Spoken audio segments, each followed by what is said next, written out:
Hello, and welcome back to Xpwaste, where I knew you'd be back. Hi, I'm Oxie. And I'm Michael. If this is your first time tuning into the show, welcome to Xpwaste. We're an old school RuneScape podcast. We're going to talk about all things old school RuneScape. That will never change. But we may get off on tangents. That might be the thing that sets us off from being a RuneScape podcast is, tangents. But that's just us. I don't know what to say. If you're not new around here, we have a very special guest. We are amped to the max for Leagues. Leagues is happening very, very soon. And to celebrate that and to get you all very, very hyped, we have a special guest today. Please welcome to the show, Doubleshine. How are you, sir? Hello, I'm doing well. Yeah, just been really exciting week, I think, kind of getting into all of it. So yeah, I'm sure there's a lot to talk about, and I think it's going to be a lot of fun. So excited. So for anybody who hasn't ever heard the name Doubleshine before, why don't you give us a quick intro of who you are, what you do, why you're here, all that fun stuff. Yeah, so I'm Doubleshine. I stream and mainly do YouTube videos covering Leagues as well as Dead Man mode, a couple other like skilling methods. But I think most people probably know me from Leagues 4. Mainly I had a very popular video, the Day 1 Starter Guide. I think that's where most people kind of heard my name before. You probably might have followed it along and not even realized it was me. Leagues is back, and I think I'm back and ready to, I guess, get back to it. I think last year Michael said word for word, I'm following this guy Doubleshine's guide pretty much to a T on day one. Yep. So at least you've been known to us for a while. So you cover Leagues. That's kind of your thing. Once Leagues started, what's it look like to you to make YouTube videos for Leagues? Because we have a lot of last time it was a lot of benefits of regions, how to start in a region lock area. This time it's all the new relic teasers and all the new echo stuff that they're doing. What happens when Leagues starts? Okay, the weird thing about Leagues is there's two parts of it, right? There's the Leagues reveal season, and then there's actually getting to play the game. So what are you talking about here? Maybe a little bit of both. I guess maybe a little bit of both. Once the game goes live, they release all the relics. Everything is out in the public. It's at our lead up period. What does it look like then for you as a content creator and as a player? Yeah, so the cool part is I actually get to play the game. I think as somebody who really likes Leagues, I almost don't want to play RuneScape right now because I'm saving myself for that huge I'm going hard once the season launches. So that's going to be a lot of fun. I actually get to play. As far as video stuff goes, obviously I plan on streaming a lot too.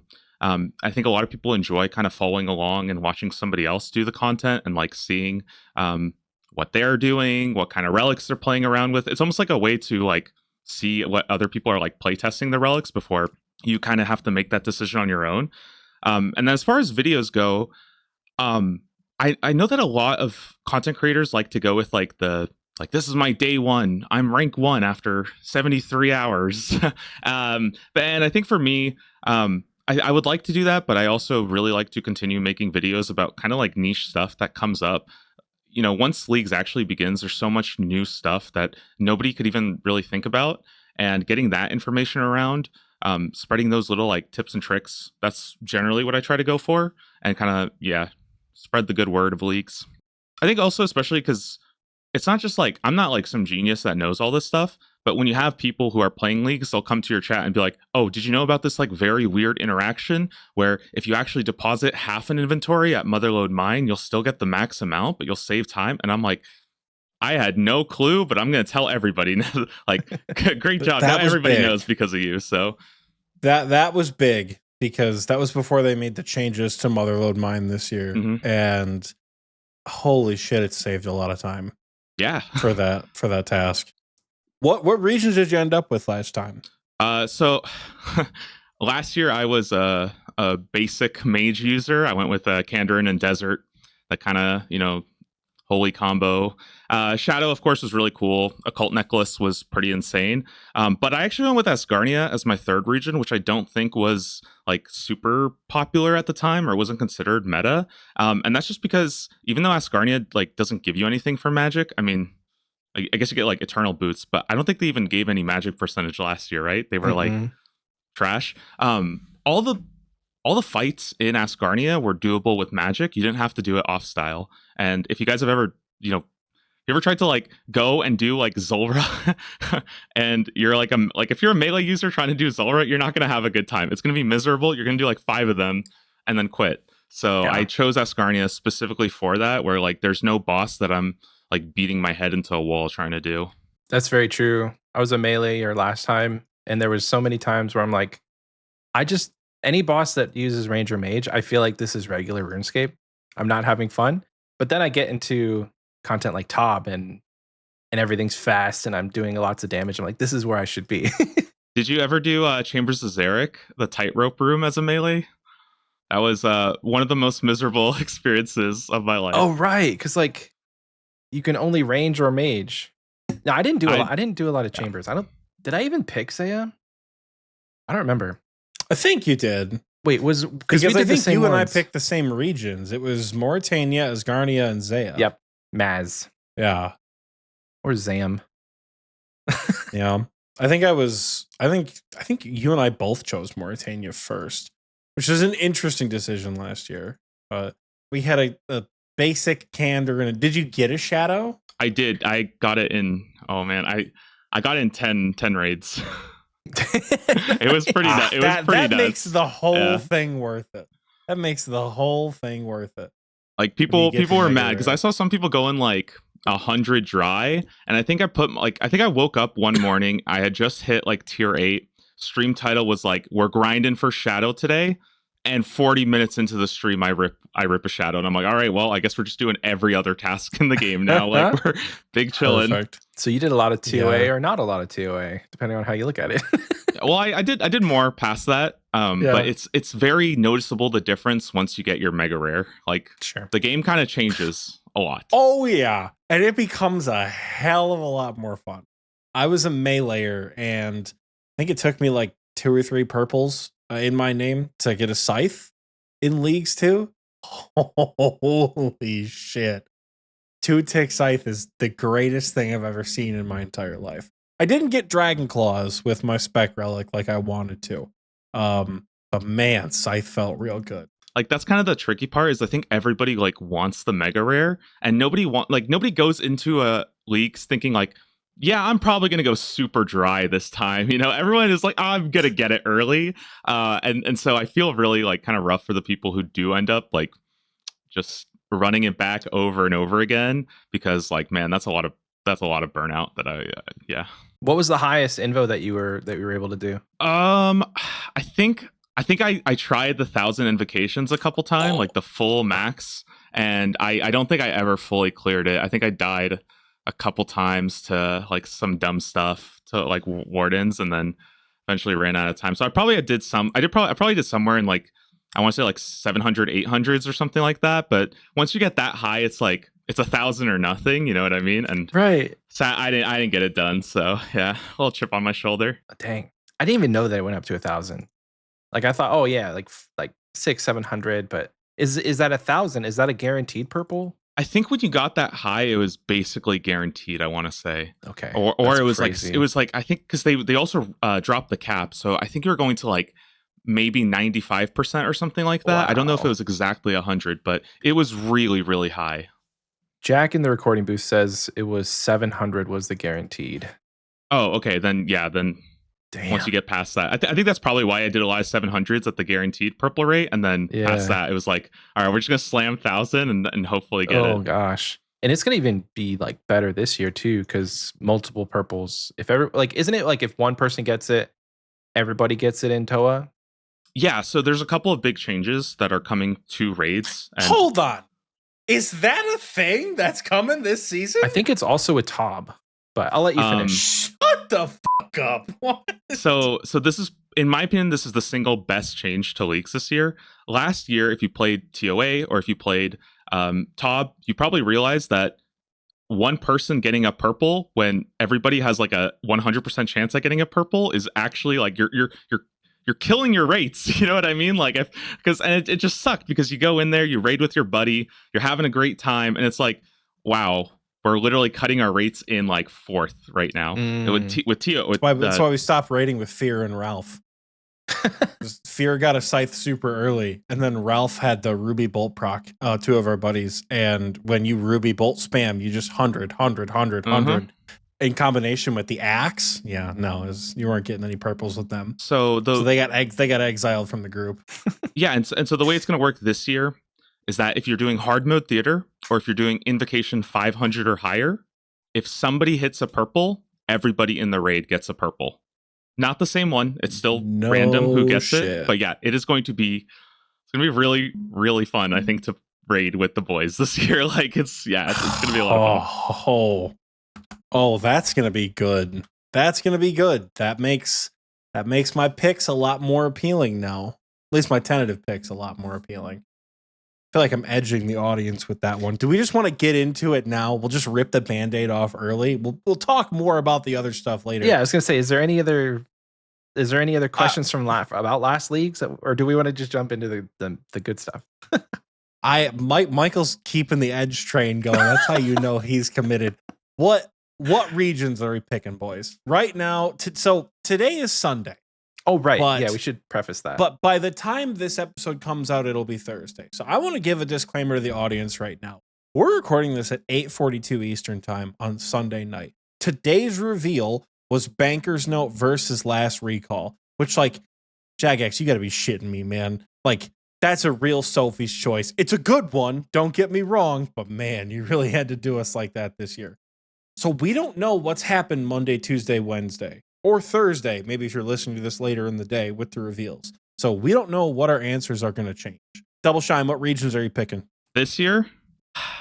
We should go our first region around the room, and then our second region around the room.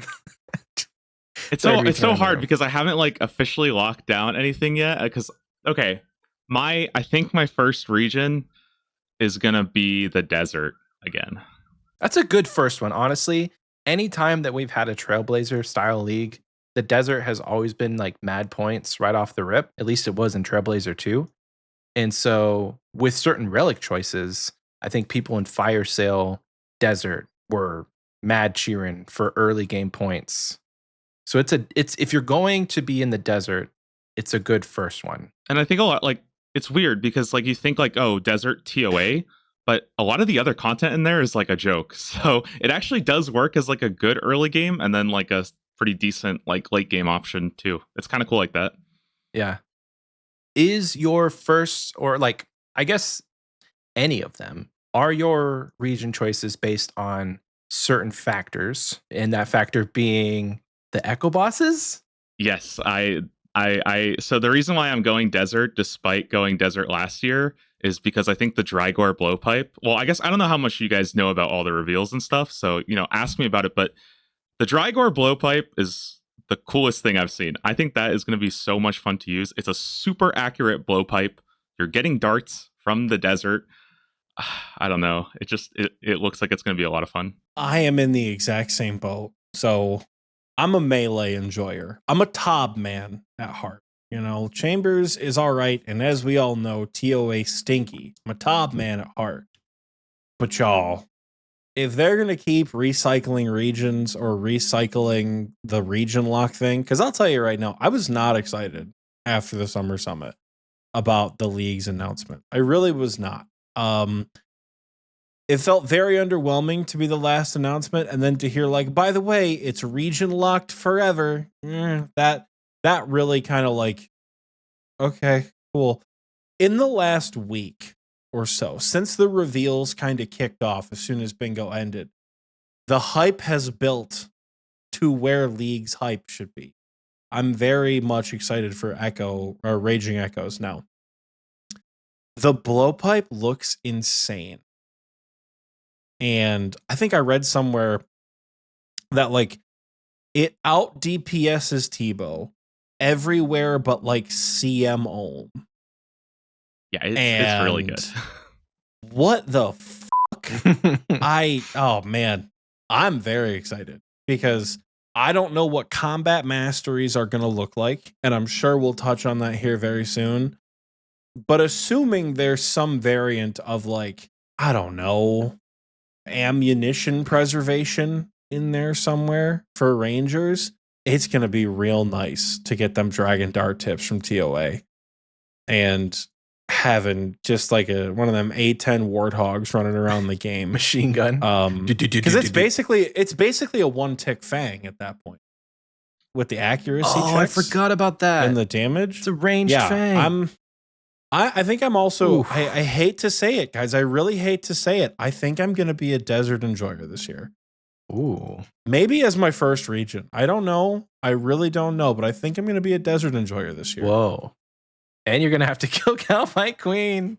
I'm not too worried about that. I'm hoping the Echo bosses are fun challenges, like mechanically interesting and not just like, the boss has a more HP and a higher max hit. Like, I'm hoping KQ like spawns insect swarms that heal her, or spawns Calphite, sentinels that you have to kill to damage her again. Or like she spawns like the Necryarch will spawn those little minions that attack you with different combat styles, Maybe she'll have like a new kind of like slamming attack, or maybe she'll venom you. Like, I'm hoping she is more interesting to fight. And I am happy that they have basically they've confirmed that every single Echo boss is going to have new mechanics, and they're going to have better stats as well, like to kind of bring you up to the same level. But I think that's good, because if they didn't have the higher stats, you would kind of kill them before you saw any of the new mechanics anyways. And I think that like that's what makes so much of these regions better, is it shores up those like 2003 bosses that like are so outdated that like nothing can redeem them except a complete rework and a complete redesign. And it makes like the fact that Calphite Queen is not even, that's like the most exciting part of the desert now. I would never say that a year ago, never. So no, that is the most out of pocket opinion someone can have for any of the other 4 leagues. That Calphite Queen is the most exciting piece of the desert, but like, damn if it doesn't seem like it's true this time around. But multiple purples at TOA, like, the desert's kind of gross this time around, because you have the blowpipe, which again, one tick fang, which solves all of your if it can be hit by range, it will die problems throughout the game. You have raids, which gives you a good melee weapon and a good magic weapon and the potential for the T-bow and the scythe, right? Along with pretty decent range armor. And you have Leviathan, which can get you a Soul Reaper axe if you're really committed to it, as well as mage armor that isn't that shitty. Very true. And also a dragon harpoon. But like, damn. Desert's looking real good this year. Yeah, I'm a big fan of regions that encompass all the styles, because sometimes you will need like a melee switch, right? And Fang is legit, that's the best melee switch in the entire game because it's super accurate. Just to also just to clarify for people who, when we say that the blowpipe is like a one tick Fang, well, we don't know if it's going to be one tick. That's kind of speculation, but it literally has the Fang like passive of it rolls a second time basically and takes the accuracy of both. Like and that's like always been the blowpipe's weaknesses. So I don't know. I'm so excited. I want to use it. Like, I want it now. Like, please give this to me. I want to use this right now. Do you think that they would do that? Do you think that they would, because of these Echo weapons and all this new combat mastery tree, do you think they're going to remove the halved attack speeds from weapons? That's really hard to say. The only reason why I think that they'll find a way to get that power in other ways. I know that for the blowpipe, for example, turning it to a one tick would actually not be the best, because then you can't move and use it. So it's actually like, it's fun to stand still and like spray and pray and just shoot out, like that is fun, but it's also kind of nerfing it compared to other options. And I think like same thing with like some of the other ones. I won't really touch on I won't spoil all the picks yet, but like some of the other weapons, like the Wilderness has like a 4 tick sword, right? that would be really sad if there was the same like half speed thing, and then that became like outclassed by a 5-tick weapon. You know, I don't know. I'm thinking they'll do something that will make sure that the echo weapons remain like one of the best options. Mm-hmm. Michael, what's your first region pick? Have you done the research? Have you done your digging? What's your first pick? I think you mentioned the wilderness, and I think that's going to be my first one, just because there is a pretty cracked relic, a teleport relic that's going to make use of a lot of clue steps, and there is a hell of a lot of clue steps in the wilderness. And so I think with that relic in mind, and all of like just the variety of bosses that you can get, I think a mage build starting in the wilderness, going for a Void Waker would be a lot of fun. Because I've done melee twice, I think now, and I've never done a mage build. And unfortunately, now that I've made that choice, mage isn't getting a lot of love around like this time. Like, we don't know that though. well, none of the echo weapons. I mean, some of them, like you get there's a couple that like boost jewelry, and I don't know, just the like Kandarin one looks disgusting. Like the staff, the all element staff, though. Yeah, they're like, hey, remember elemental weaknesses? How you guys thought those weren't cool? They're actually fucking sick with this incense burner that we have here. Yeah, like, I don't think it's strong enough that's for me. crazy. I don't think it's strong enough for me to go and pick Kandarin. Because Kandarin actually seems like the no-go zone for this time around. Did Kandarin get an aggressive indirect nerf this season? Is that what is that the vibe I'm picking up? Yeah, I've been joking that Kandarin's kind of been like taken out back, you know, like it's just neutered at every turn right now. Like, and to be fair, so I recently made like a whole video just coping about Kandarin for like 20 minutes, talking about how like it's still viable, guys. Like we could still do it. I have some cool things to talk about Kandarin, but like here's what I'll say. Okay, it's been the best region for like 2 Trailblazers, right? It's okay if it's not like one of the best regions anymore. But like I think mainly the biggest thing about Kandarin is the fact that like things like piety, you no longer have to go there. There's relics that offer you piety. Things like torture, you don't need that anymore because there's better jewelry you can get in other regions. And then always the biggest problem with Kandarin has just been like the content there is super boring. It's Thermi and Kraken and like gorillas, you know? And I think I saw something that was like Kandarin is the region for introverts. Like there's no group content, nothing to do. It's like barbarian Castle assault, Wars, okay, but like you might not even be able to find 5 people to fill a lobby anymore in Kandarin. So, do you need Asgarnia to do pest control? Yeah, Asgarnia is pest control. Oh damn. Okay, I really liked pest control last league. It's how I got 99 basically everything. Like I wasn't a Soul Wars guy, I was a pest control guy, because with the combat diaries you got more points, and then those were multiplied already. So I don't know, I don't think I was gonna like Asgarnia wasn't on my list, but I may have to reconsider that. I think that Soul Wars and pest control are also dead this year. Oh really? Do you think that they were too strong? I think, okay, so here's what I know. Mod like I'm not trying to confirm anything, I'm just saying Mod Arcane talked about how they're probably gonna hit Soul Wars pretty hard, and I think that's probably fair that like a default region, because you get it just with like Mistalin, that probably shouldn't be the best combat experience for everybody to sit there and do like follow trains for the entire, like that's not very good, I think. And then I asked them, oh sweet, pest control, and they're like, nope, we're gonna be getting that. And again, I have no idea, they might have been joking, so I'm not trying to like confirm anything, but I would not put your ambitions towards doing those for combat experience this season, basically. I will say Soul Wars was just not fun because it was like the meta to get the most points was that boring like one team gets to win method. And then if you're like, yeah, I have a scythe, I'm just gonna start swinging on people would just get so pissed off. Like it wasn't fun. It's like, we're here to get combat XP. I'm like, I'm not. I'm here to fucking get bolts or whatever. Like I'm here for a good time. I don't care, you know? Soul Wars was not fun. I trained up a second account for Soul Wars, and I did a lot of Dolo Soul Wars to get mine because I was like, I'm not messing with the mass worlds and having people kill me when I don't want to die. Because I was one of those people who were like, don't like no PvP, guys. Like nobody is here to kill each other.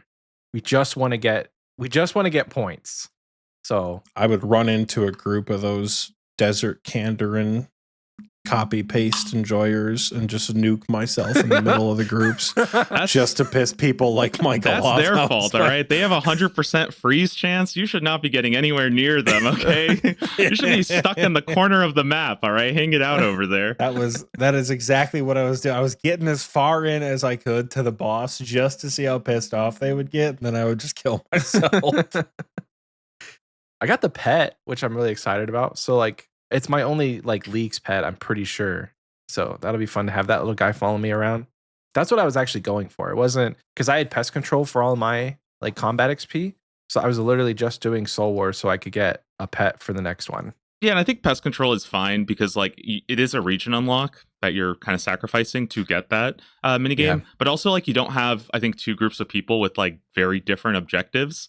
One that true. are trying to grief and one that are trying to AFK as much as possible. So man, yeah. Pest control felt so much better last time around. I remember we were talking on the show before Trailblazer 2 came out, and I was like, here's the deal.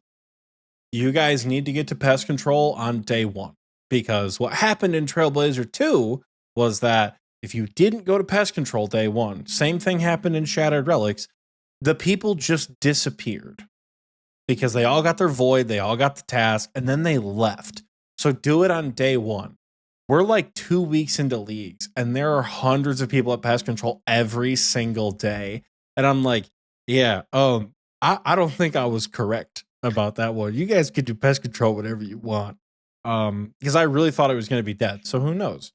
Maybe this time it's going to change. I was doing pest control like the last week of Leagues, and there were still bunches of people there. Like that's how I got all my max combats, and I think I went to 25 mil in all of my combats just based off of pest control XP. Yeah, I did all my combats in there, and what's crazier is I did all my bank standing in there too. All my herblore, fletching, and crafting, I did all of that inside of pest control with Banker's Note.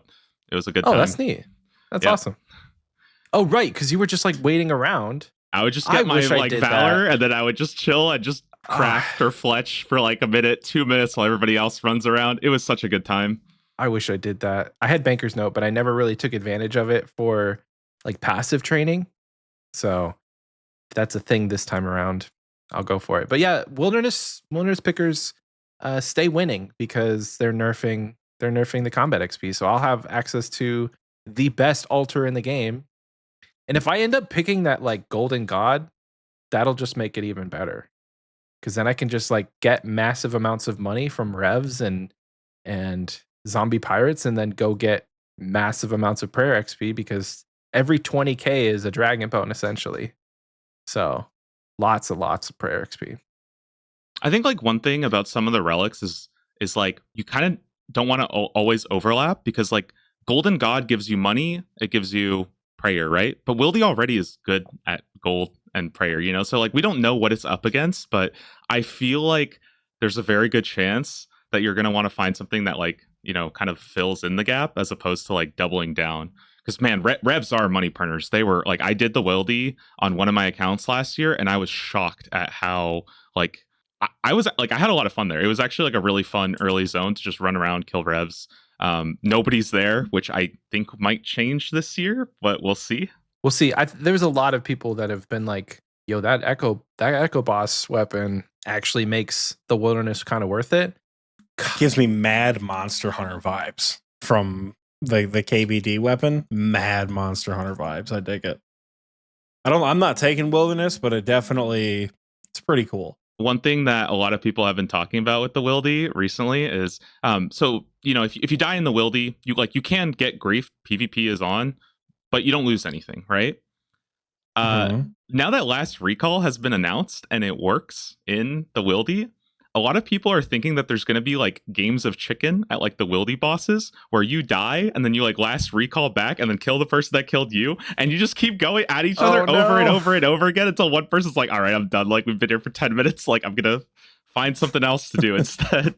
That brings up a great question. Before we get into our second region lock picks, is Last Recall a no-go for you when it's stacked up against Banker's Note? I'm happy to say that Last Recall is 100% part of my region. I'm picking it 100%. Yeah. Okay. I'm pretty much confirmed. I think it would take a lot to push me off of I shouldn't say Last Recall, Total Recall. Total right? We have Recall. moved up in the world now. And I'm actually Gotcha. really happy that we got that before this, because it is probably the most, I want to say the most powerful thing that changes the entire season, and probably the most important decision of the entire leagues. I'm just going to say that. Like this is the fire sale versus Banker's Note. For now, it's the most important thing, because you never know what else. I feel like I'm not ready for them to come and hit us with like a second choice that's between Banker's Note and Total Recall. That's a hard one. It's going to be some dumb shit like they've hit the second relic. You have to choose between unlimited run energy and like IRL bitches or something. Like still an easy choice, but it's going to be difficult, for give some up that people. Run energy. What do you mean? You think I'm going to walk in leagues? That's crazy. No, but I'm in the opposite camp. I'm a little sketched out about all of these relics, if I'm being entirely honest, because I feel like with pretty much every relic they released, other than like the end tier relics, I feel like there was always like something else that came alongside it that was equally powerful and equally interesting that they didn't tease, right? What stacks up against Golden God? What tier is Golden God in? Right? That's is the problem. This a mid-tier relic? Like if Golden God is an early tier relic, that's great for money. That's great for prayer. If this is a tier 4, I don't know. Same thing with the Grimoire. The Grimoire is cool. What's its melee equivalent? What's its ranged equivalent? Right? Because this is kind of mostly based on magic. You get every single spell book without any requirements, without any regions, and you get the little added sprinkle bonus of getting to access the 3 best in slot prayers without their regions, which like is cool and is definitely valuable for all 3 builds. But if you're going to say you get Rigor, Augury, and Piety, and Thralls, and Ancients, and Venge for free, what else is going to be stacked up against that? What's the decision? So I'm having here? a hard time. I'm having a hard time making decisions based strictly on the relics that they've released. But I'm a Banker's Note guy. I'm going to have to be a Banker's Note guy, I think, because I got to be honest. I think with this league, my goal is to be different than what I've done. It's very tempting to do Mauritania, Asgarnia, Zaya melee, because I know that's a lot of fun.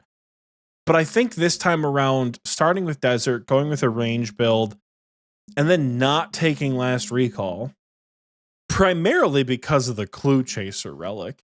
But additionally, like, I don't know, I've always had Last Recall. We got it in Shattered Relics. We got it in, which felt really bad to use in Shattered Relics, by the way. We got it in Trailblazer 2. I was lucky enough to be playing with people who were like 1,000 points ahead of me on day 1 of Trailblazer, like the first Trailblazer.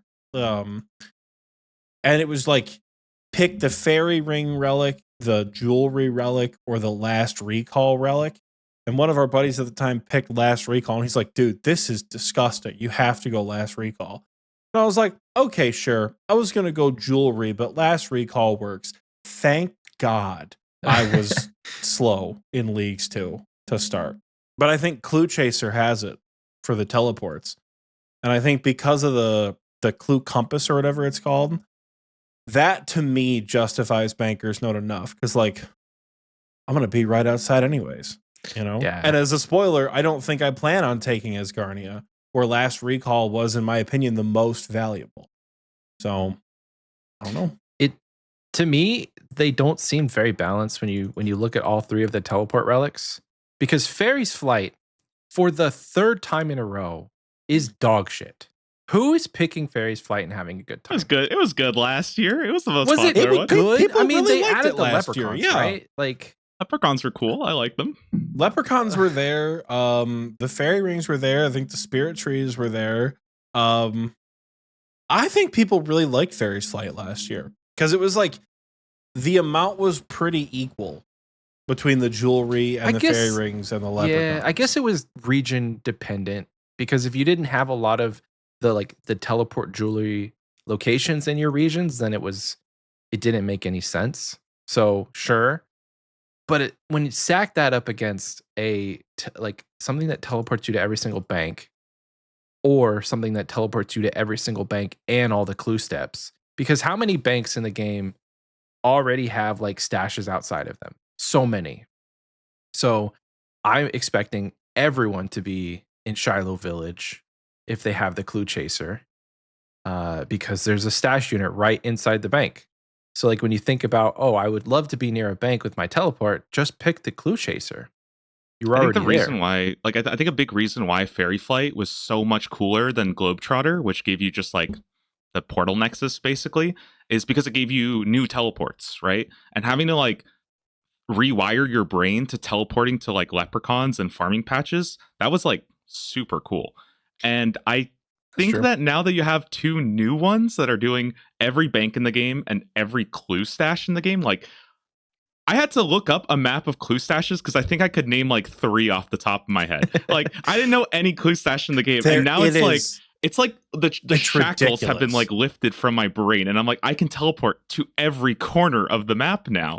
Did you know that there's a stash at like the Death Altar or in KBD's lair? Yep, it's a master step. Or in that's the Barrows crypt? That one's they're all master steps. Yeah, yeah, like that's nuts. The elite step is killing KBD. Yeah, no,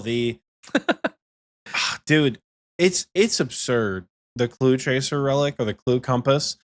I was like, at first I was like, okay, cool, like clue stashes. That seems kind of lame, and also teleports me to Phalo.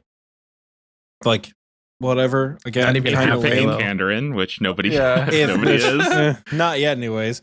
And then it's like, oh, well, you can go to your current clue step. I'm like, that's neat if you're like a clue guy, but like, are you really going to build your account around clue scrolls? And then someone's like, no, you don't understand. It's any stash unit. I'm like, oh, wait a second. Holy shit, because they are everywhere. Question I have for that, and I don't know if this was discussed within that little like card, but is it any stash unit or any stash unit you have built?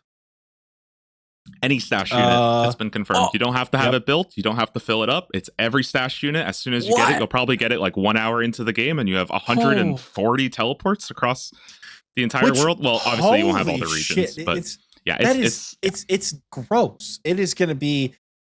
You bring up a really good point with Fairy's Flight and how like unlocking that new level of like understanding where like, oh, I know where this farming patch is because of leagues. Like I know what this item does because of leagues. I loved that because I had memorized the jewelry box for about 10 minutes until they released Varlamore and threw everything off with the Coliseum teleport. But no, I think it's going to be a lot of fun for people to be like, oh yeah, did you guys know there's a bank deposit box at Zulrah? Did you guys know that there is a clue stash at Zulrah? Like I know a lot of people who like Michael doesn't do master clues. He doesn't know where those stash units are. He's never had to fill them or anything like that. I do them on my Iron Man.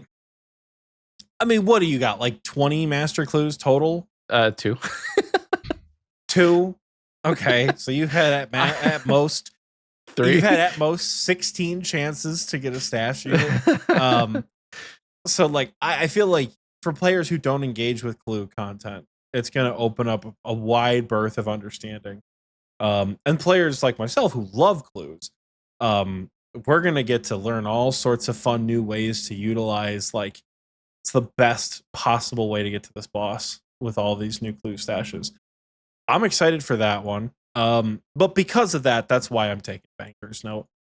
You know, I'm at a point in the game right now where there are very few bosses I don't really understand how to kill. Soul Heredit, Calvarion, effectively. Corrupted Gauntlet, well. Those, other than that, I can do just about everything. So it's like you talked in your video today about people using leagues as an excuse to learn, right? I'm excited to learn the Echo bosses, but I don't need to learn how to do Inferno in leagues. Everybody who was on my bingo team specifically, shut the hell up.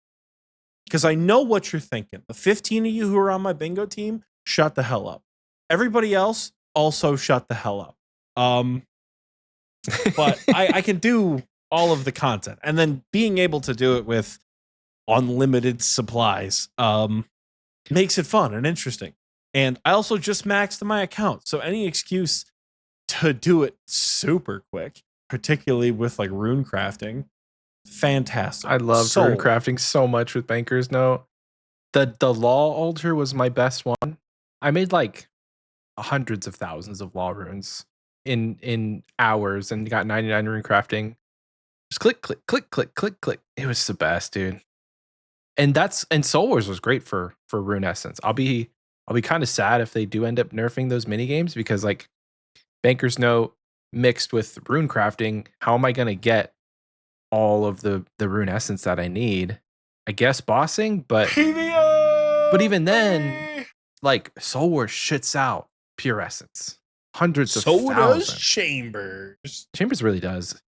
That brings up my next point about like why I feel like Banker's Note for me is superior. The ability to just have 10,000 Karambwans and 600 prayer potions in my inventory at all times will keep me from having to like teleport around a bunch. So if I can avoid needing to go back and restore my stats, but then also have the amazing ability of having like, a bunch of gems and doing what you did at pest control, where you're just AFK skilling and making use of that time, Banker's Note kind of wins out. Because my biggest dilemma last time with not like with like last recall and Oxie was talking about with Trailblazer 1 how, or wasn't Shadow Relics, I can't remember, but if you didn't choose last recall, you really were suffering when it came to like doing God Wars and rune crafting, because people who chose that could just like instantly back to the bank, go instantly back to the altar, back to the bank, back to the altar. And I didn't choose last recall in that leagues, and I regretted it. But now, if there's a choice between not having last recall, Banker's Note makes up for all of that for me. Long-winded answer to say Banker's Note stays winning. Also excited to see what a league looks like without last recall. Yeah. Again, this is for me personally. This will be my fourth league. I came back to RuneScape when Twisted League had like 3 days left.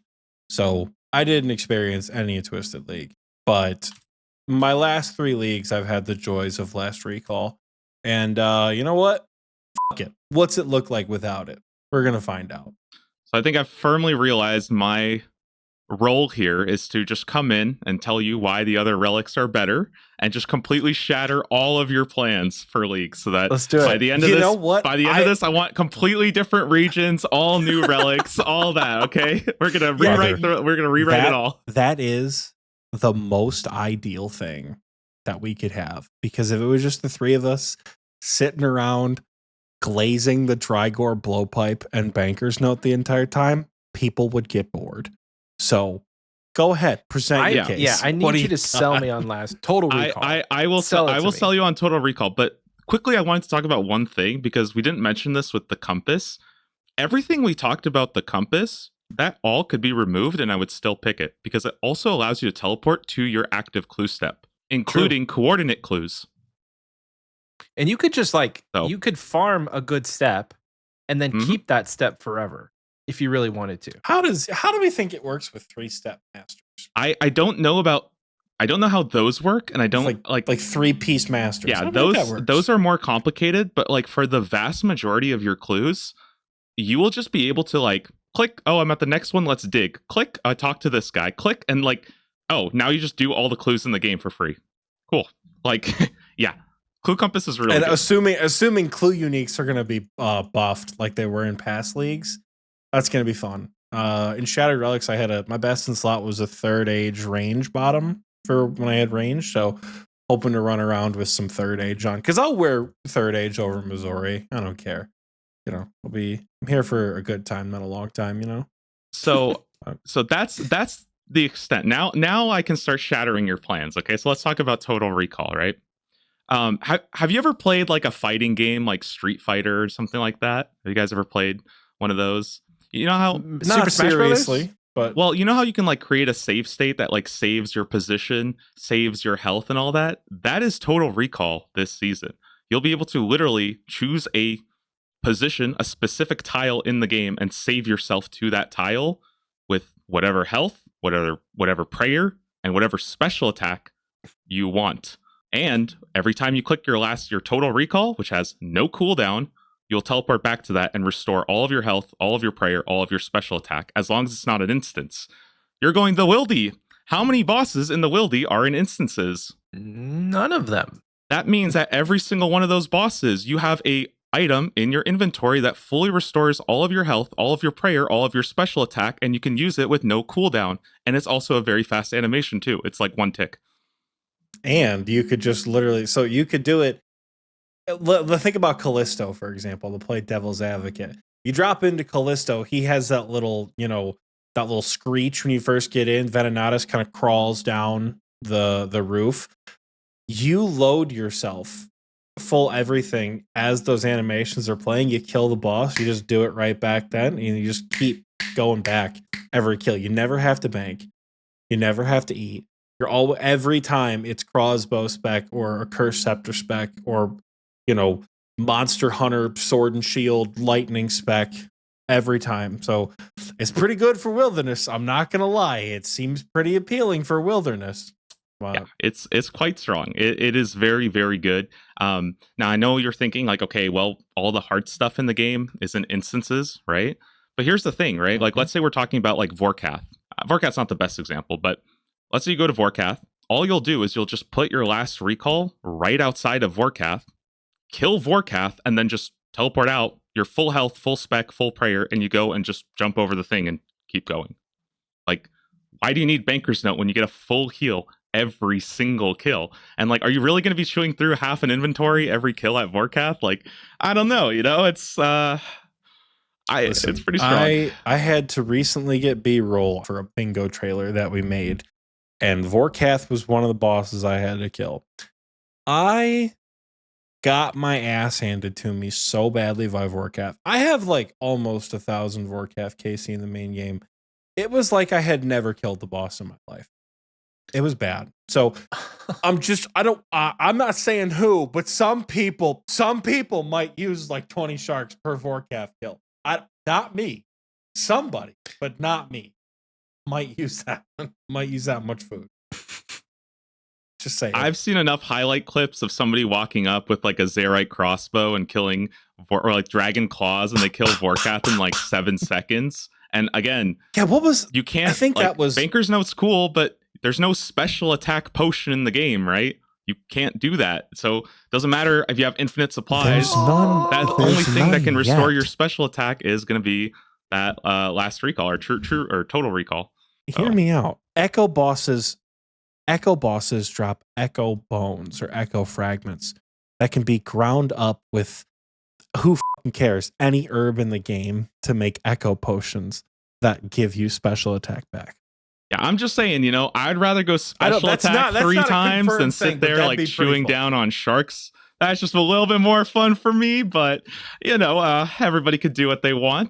It's your choice after all. I just have my preference here. Doubleshine, you are this close to selling me because you are right. If I'm picking the wilderness and I'm grinding all of these wilderness bosses for what? One of the best spec weapons in the game. If I have a Void Waker and I hit twice, then I got to go to Ferox Enclave and then I got to come back, or I got to wait for my special attack to come back. That's going to be boring as hell. Having the best spec weapon in the game, one of them, and not being able to use it like a machine gun. I'm just imagining, because this might actually be what changed my mind. You're right. None of the bosses in the wilderness are in an instance, right? So you think about with Total Recall, you don't even have to set your recall point to outside the boss layer. You could just set it to a tile in the boss layer. Literally your exact That's what we were tile. You saying. could literally just stand in place and just click it, and your spec bar goes up to 100% again. That's So how I it spec works. twice, and then I total recall back to my spec, my position in the boss layer, and then I spec twice again. I could kill Corp without any stat draining. I could just Void Waker him the whole time. And the new Echo weapon does work against Corp with full effectiveness. It also has a spec attached to it. So literally the worst boss in probably the entire game, Corp, is you just spam spec them to death. It's What have you done, bro? It's a pretty hot pick. What have you done to me? Wilderness with total recall sounds fun.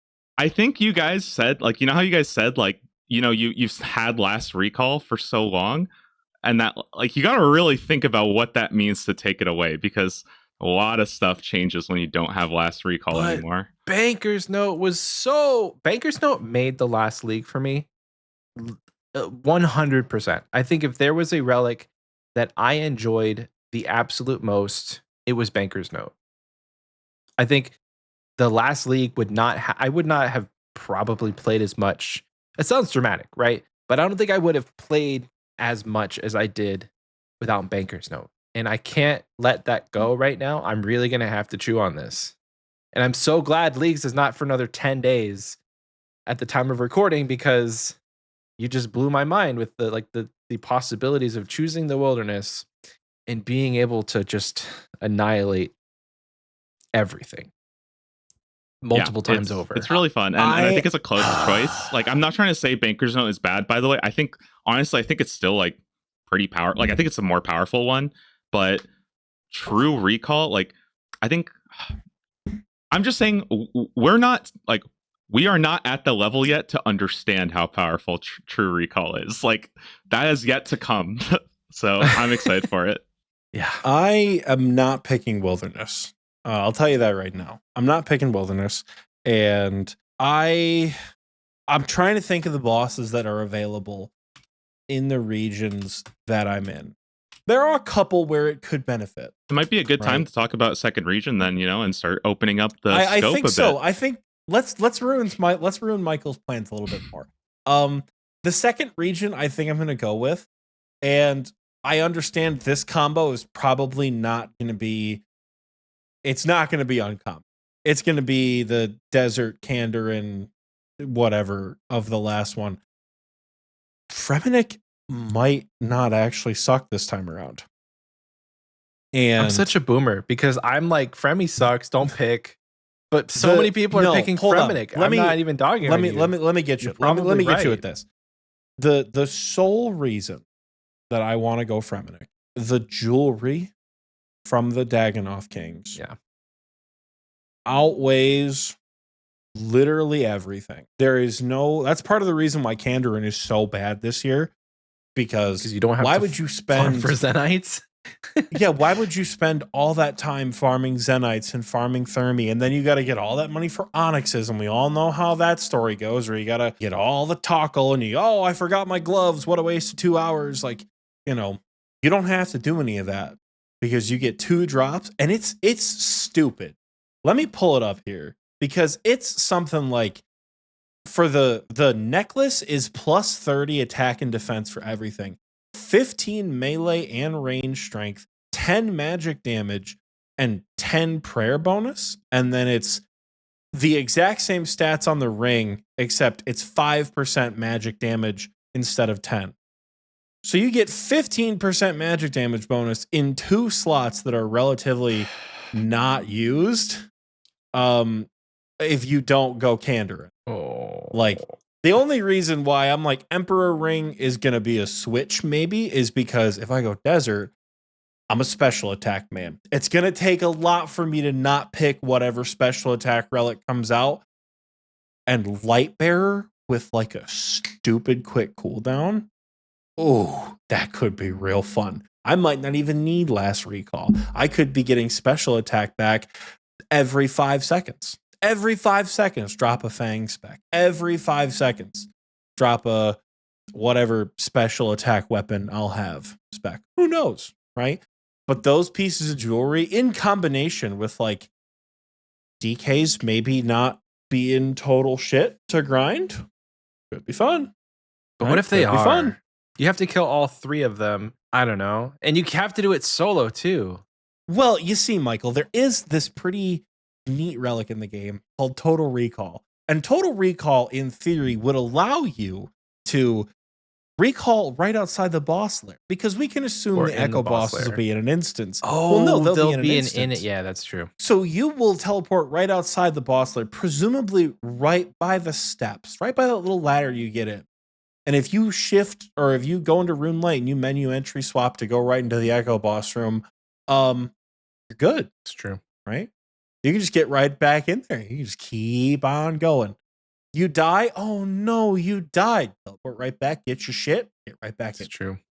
Because you're already full everything, right? Okay. Is Fremennik, like, is the 2 pieces of jewelry strong enough to like to still have fun within Fremennik? Because your other 2 bosses are what? Vorkath and Muspa. And the Duke. And Duke. And Duke. Vorkath, Muspa, and Duke. I actually forgot about Muspa, and as someone who wants to go range build, Venator Bow sounds pretty That's fun. true. Venator Bow could be fun. Yeah, that's true. Man, I guess for you it is good because the jewelry is pretty busted. Here, my only question is in the backpack. Are you gonna need Asgarnia to get the backpack? Nope, just Like you Fremi have in the gives you Avas. Wow. Oh, really? Um, Because does Fremi auto give you Dragon Slayer? Well, Yeah. obviously you fight Forecast. Mhm. So And last year, the way it worked was that you got 90% from the range relic. Combined with Ava's, you went to 98%, which is effectively 50 times ammunition. So 100 arrows becomes the equivalent of 5,000 arrows if you weren't using any ammo save. Oh my gosh. So darts probably won't be an issue for the blowpipe. you get the Dragon Dart tips at TOA. You get 1 chest full of dart tips. You're chilling for the rest of leagues. Because fletching's a joke to train, anyways. Second regions, boys. What's our second region that we're talking about?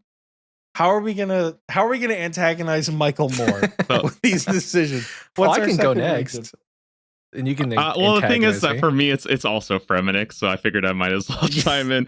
Fremennik is so, like,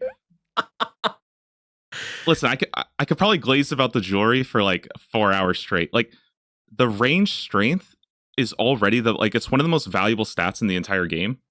You get 15 from the amulet and 15 from the necklace. Do you know how much Venator Bow gives you, or Venator Ring gives you? It's like 2. plus 2. Like 5 or Plus- something. plus It's not 2 range strength. Anguish. I've gives heard you it's plus more 5. than full Missouri. Yeah, It's more than full Missouri with like 1 piece of jewelry. it's actually like It's insane. stupid. It's so insane how much range strength you're getting there. And the only problem that the Drygor blowpipe has is that it doesn't have a lot of range strength, but it's super accurate. So you have a super accurate, super high range strength blowpipe, and you're also getting all the defensive bonuses and 20 prayer combined. Like, dude, that jewelry. Okay, here's what I'll say. All right, I think that they're trolling. I think they really are trolling with us with the jewelry pieces, because here's what they do. They add all these awesome echo items to every single region, cool new things. You've got like the Kopesh and the Wildy, the Salamander and Zaya. And then they're like, you know what? Here, we're just going to throw 2 stat sticks so that your monkey brains can force you to go there because it's just too good to pass up. Like, we're going to make all this fun stuff and you're still going to go for Fremennik just for the stats. I know you will. And god damn it, I am gonna do it because it's just so it's too good. I can't pass it up. It's real hard. It is real hard to pass it up, because are we assuming that the Drygor blowpipe works the same as the regular blowpipe, where the range strength is dictated less by the weapon and more by the type of ammo that's put in it? I mean, when you're shooting every 2 ticks, like, yeah, it gets a lot of value from there. So, Because man, I like Muspa and I like Vorkath. And frankly, I don't mind DKs. In the past, Fremennik has been effectively useless as a region. What do you get? Magus Ring? Who gives a shit? unless you're one of them niche magic users, there's really not much you get out of it that you can't get other places, right? Why would you go Magus Ring when you could go get Ancestral from Zaya?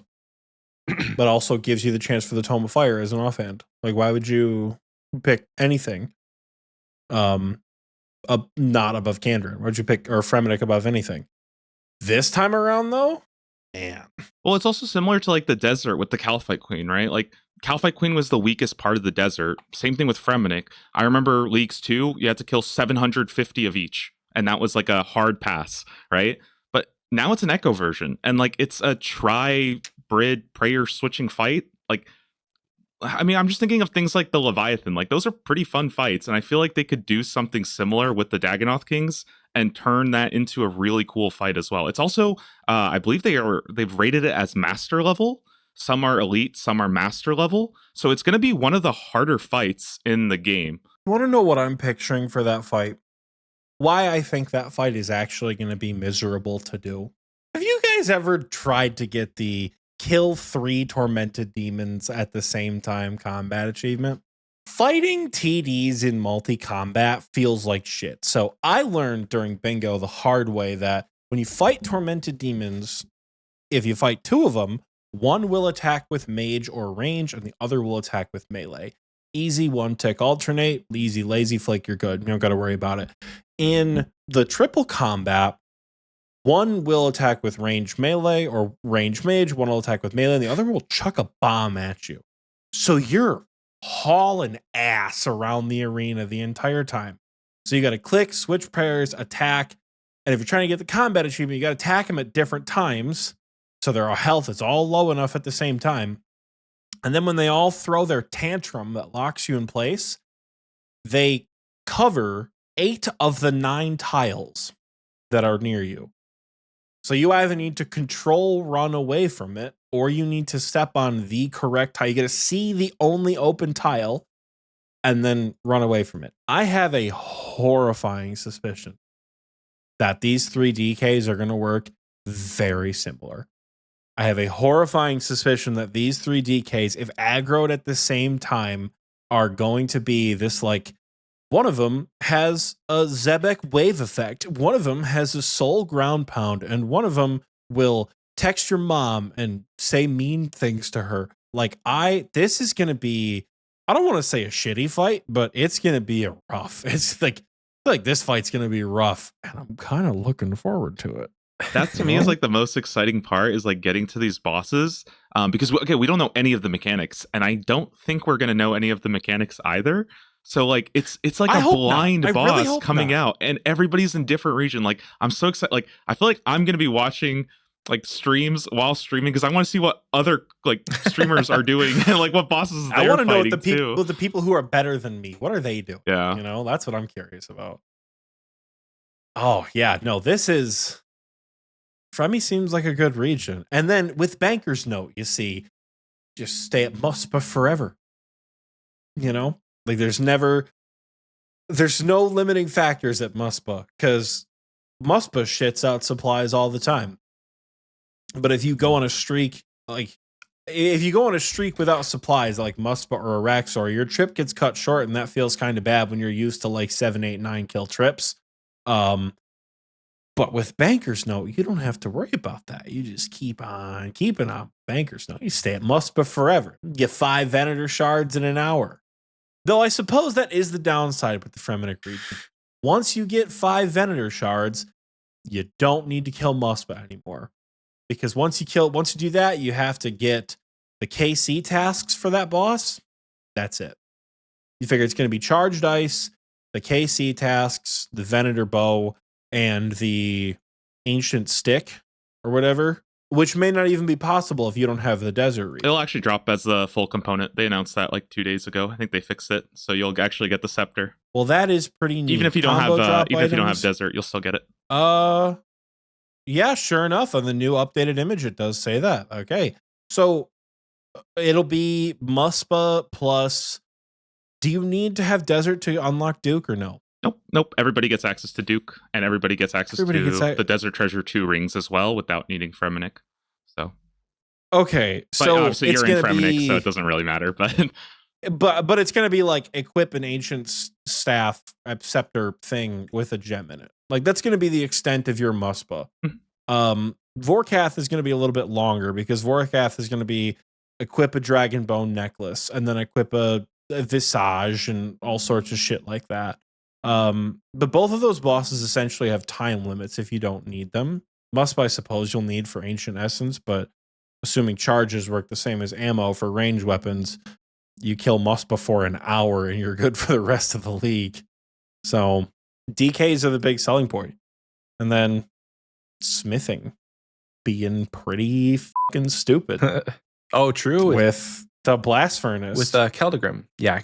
Fremennik people with fire cell last league was a bit of a jealousy point for me. You know, like 200 mil construction in a matter of hours. That seemed like a lot of fun. But for my second region, I still don't know which one of the next two will be like second, but I'll just go with one of them. I'm tentatively thinking Varlamore as one of my either my second or my third, because with it being a brand new region, that's already exciting enough. But there is so much to do within Varlamore that I think would be fun to do in a league. And then as far as armor goes, with Moons of Peril, you're kind of set for all three of your combat styles, especially with the weapons that they drop attached to them. You know what I mean? So like, if you want to go with a really cracked melee, the dual Makahados or however you say them, combined with the Blood Moon, and I don't know, like there's so much to do within Varlamore that I think it would pair really well with the Wilderness. So I'll either go, I don't know if I'm not going to spoil my third region, but yeah, I'll either go Varlamore second or third, and maybe even first. I don't know. The order in which I'm going to be unlocking them is still yet to be determined, because I kind of have to sit down and look at what are the starting tasks within each of them, and what are the easy tasks to get out of the way, and like what's going to help me get enough points. Because I chose, so last league we did Mauritania, Asgarnia, and Zaya, and I think I chose Mauritania first, and that did throw you for a loop because you were not ready for the early game Mauritania. No, that was bad. You eventually got there, but you were struggling with early game Mauritania. I should have picked Asgarnia first as my first pick, and I, kind of regret doing Mauritania first. So with that in mind, I will be like sitting down and looking at what order. I'm like 94% sure Wilderness will be first, but I could be wrong in picking Wilderness first because they may have really bad tasks or the tasks may be dependent on gear that I just don't have. Like, obviously I'm not going to be smacking around the wildy bosses within the first hour. I have to train my stats. And if I pick a PVM heavy region in the very first, as my very first one, then it's going to be difficult without a bunch of other stuff to kind of support that, like I did with Mauritania. Well, you gotta think, it's not just kill the bosses, it's make an air orb, it's kill a mammoth, it's kill a zombie pirate, it's pray at the altar, it's sacrifice a bone, it's cut a magic log, it's mine mithril, it's mine adamant, it's open one of them stupid money keys or whatever, it's enter the resource area, it's get a god cape. True. It is. There are so many other things in the Wilderness that are gonna stack up as tasks. Where yes, obviously equip a Void Waker is going to be a big point task. There's going to be a lot focused on, because the Wilderness has, I think, the most bosses of any region. 1, 2, 3, 4, 5, 6, 7, 8, 9. Is that 9? Am I counting that right? Plus the baby variants of the big one. Yeah, that's a pretty solid spread. And there's going to be do a Dragon 2H special. Super easy to get from Scorpia or Chaos Elemental, right? True. There's going to be a lot of challenges in the Wilderness in the early and I would think mid game that don't make it super miserable off the rip to choose Wilderness as your first decision of a league. Wilderness is probably going to be pretty empty. If I'm being entirely honest, Wilderness is probably not going to be the most popular region to pick first, but that also means you're spoiled for choice in that Maledictus is probably. You think they're going to make Maledictus not shitty? You think they're going to make because if you're an Iron Man and you tap Maledictus and somebody else like taps it as well, you don't get the KC. You could do 1,999 damage. If somebody else looks at Maledictus and does that other 1 damage, you lose the kill because you're an Iron Man. I feel like surely that's they'll fix the case, that. There's no way that I just don't remember because I went to the Wildy, but I didn't see another person there ever, so I don't actually know how that would work. I would think so, but just in case they don't fix it and you choose the Wilderness first, you have the best opportunity to obtain the Foreign Thry Surge, everybody's favorite bingo tile, before anyone gets there, because that's surely going to be a League's task. So, yeah, 3 words, could be fun. Could be fun. Varlamore's a real tempting region, and it's real tempting strictly for Soul Heritage. I do want to learn the Colosseum, just as a side note, and I think learning it within a league could be a lot of fun. I pushed myself and tried to learn like Tob last league.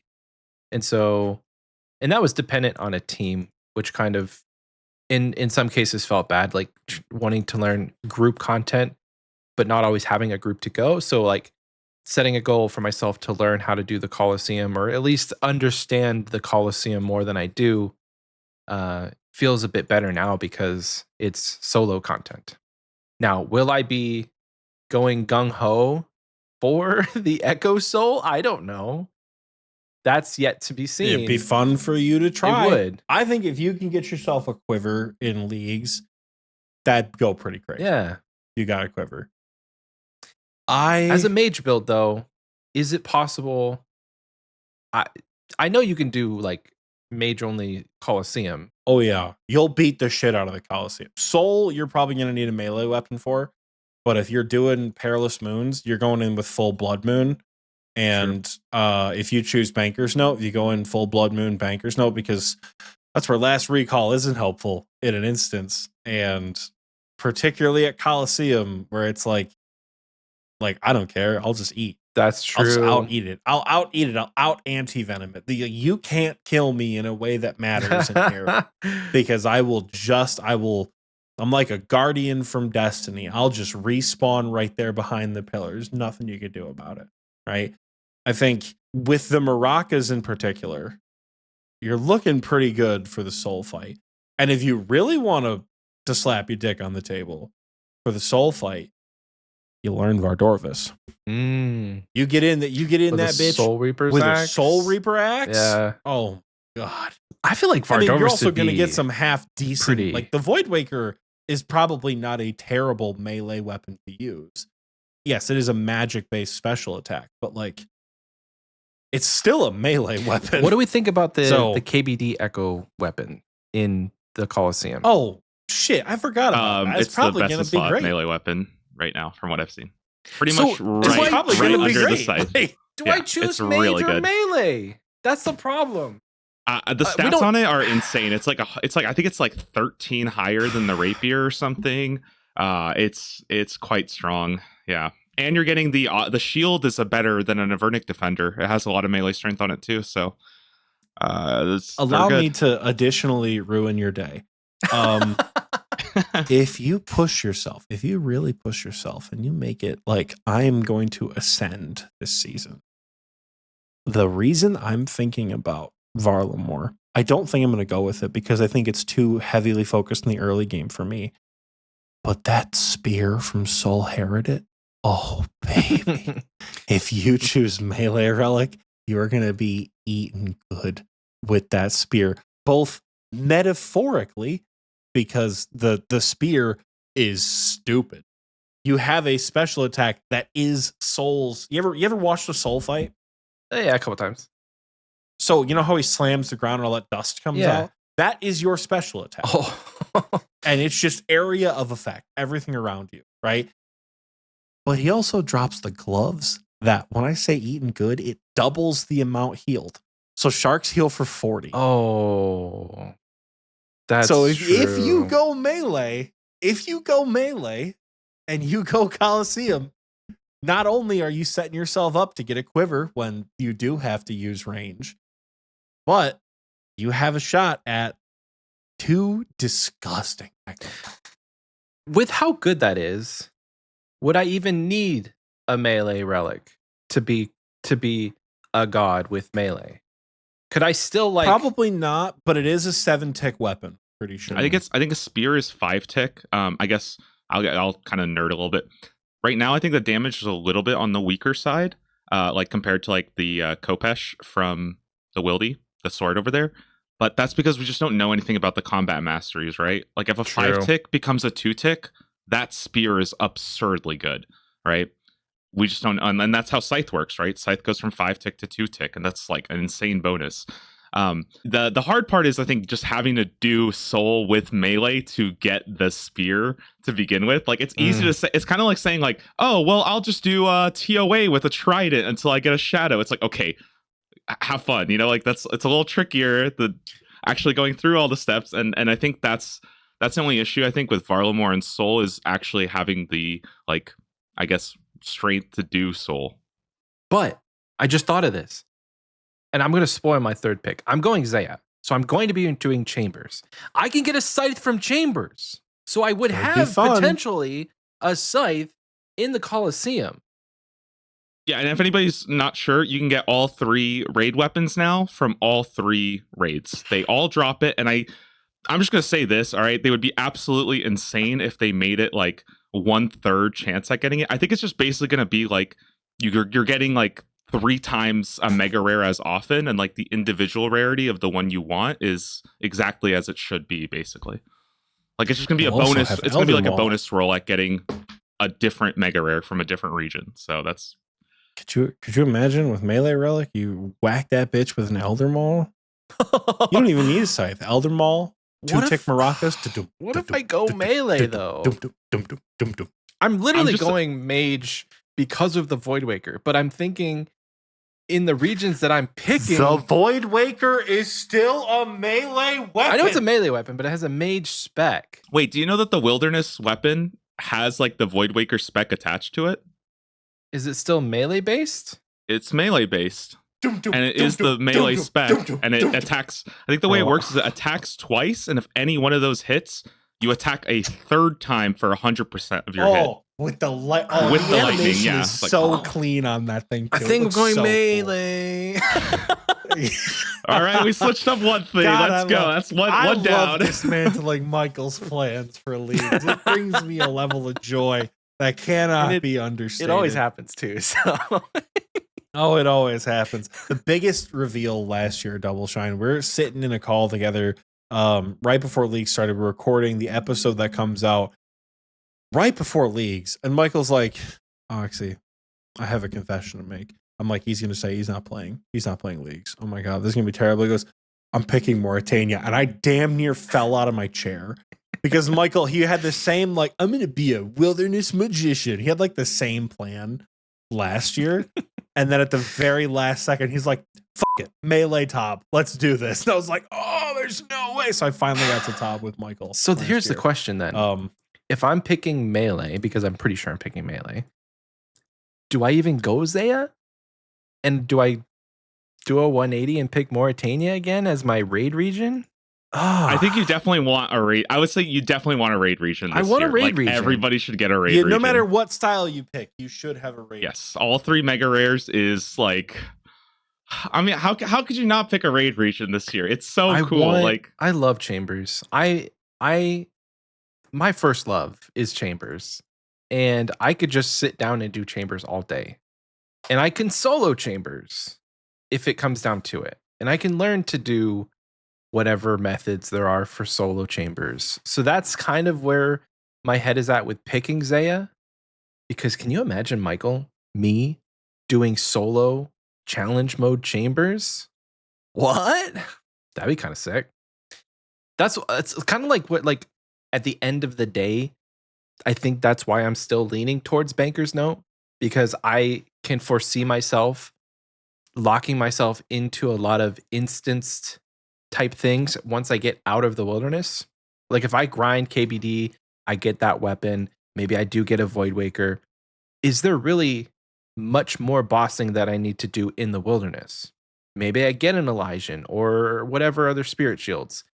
Maybe that happens, but I can still do those with like 1,000 dueling rings to just to get my spec back at Ferox.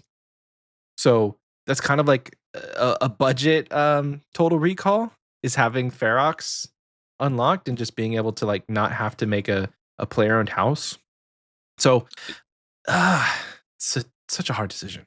I think like a big thing of Varlamore, and I guess this is kind of true for raids too, but like I've done the Colosseum before, right? And if I hadn't done the Colosseum and I was going Varlamore, I would probably pick Banker's Note, like no question, because it's just like it's so useful to kind of get you through.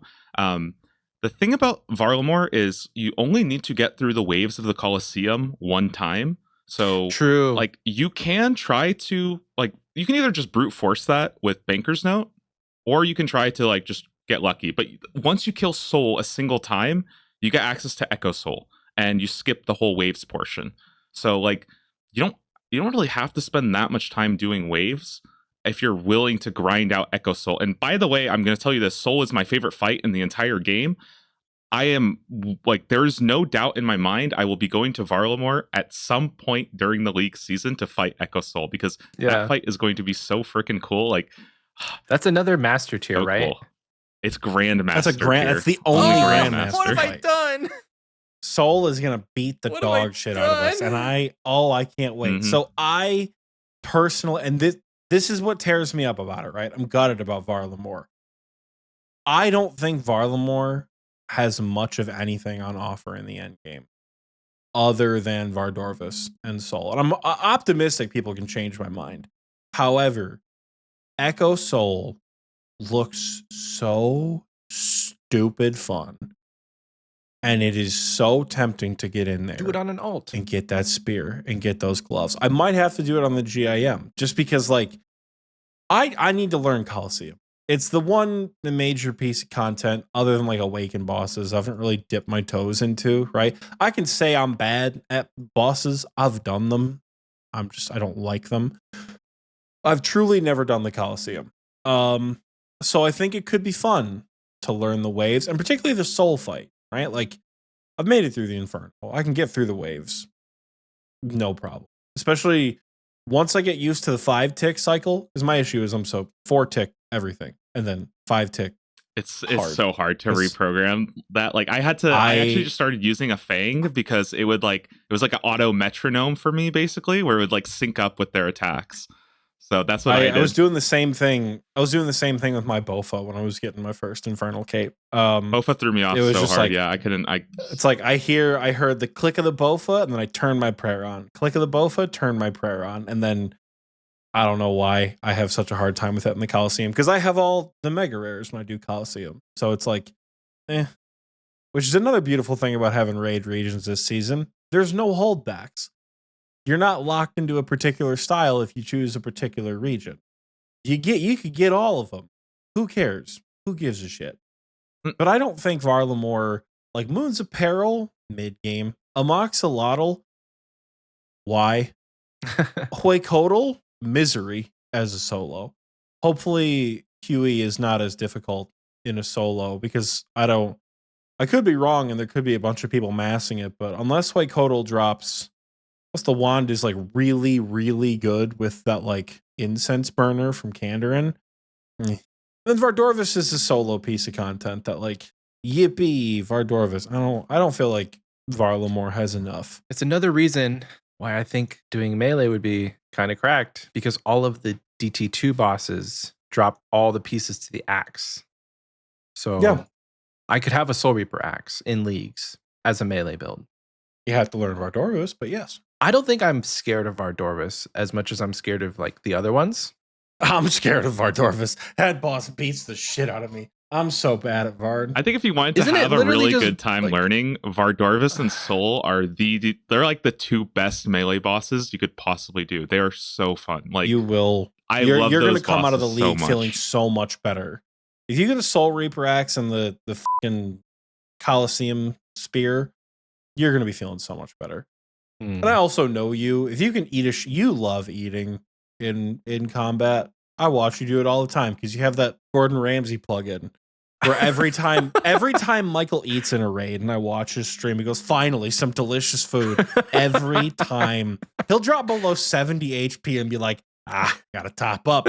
You're like, Michael, you're at Barrows. He's like, gotta top up every time. So if you get a shark that heals 40 HP, that's pretty good. Brews are what, like 128 HP or something like that? Well, also like here's the thing, even before you get that, right? Like with that's why I think like Banker's Note is so good. If you're learning new content, you should probably take Banker's Note, basically.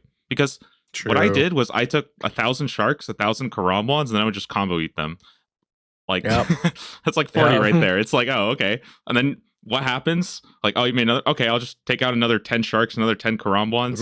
Like, I survived top because of that. Like, I think I ate hundreds of Karambwans in P2 Versic before I started to get it down. Michael would be he'd be taking green balls. He'd go, oh shit, eating 2 more Karambwans, wouldn't move, green ball, and it would just, the cycle would repeat until Versic was on the floor ready to tank for the first couple of ones that he did.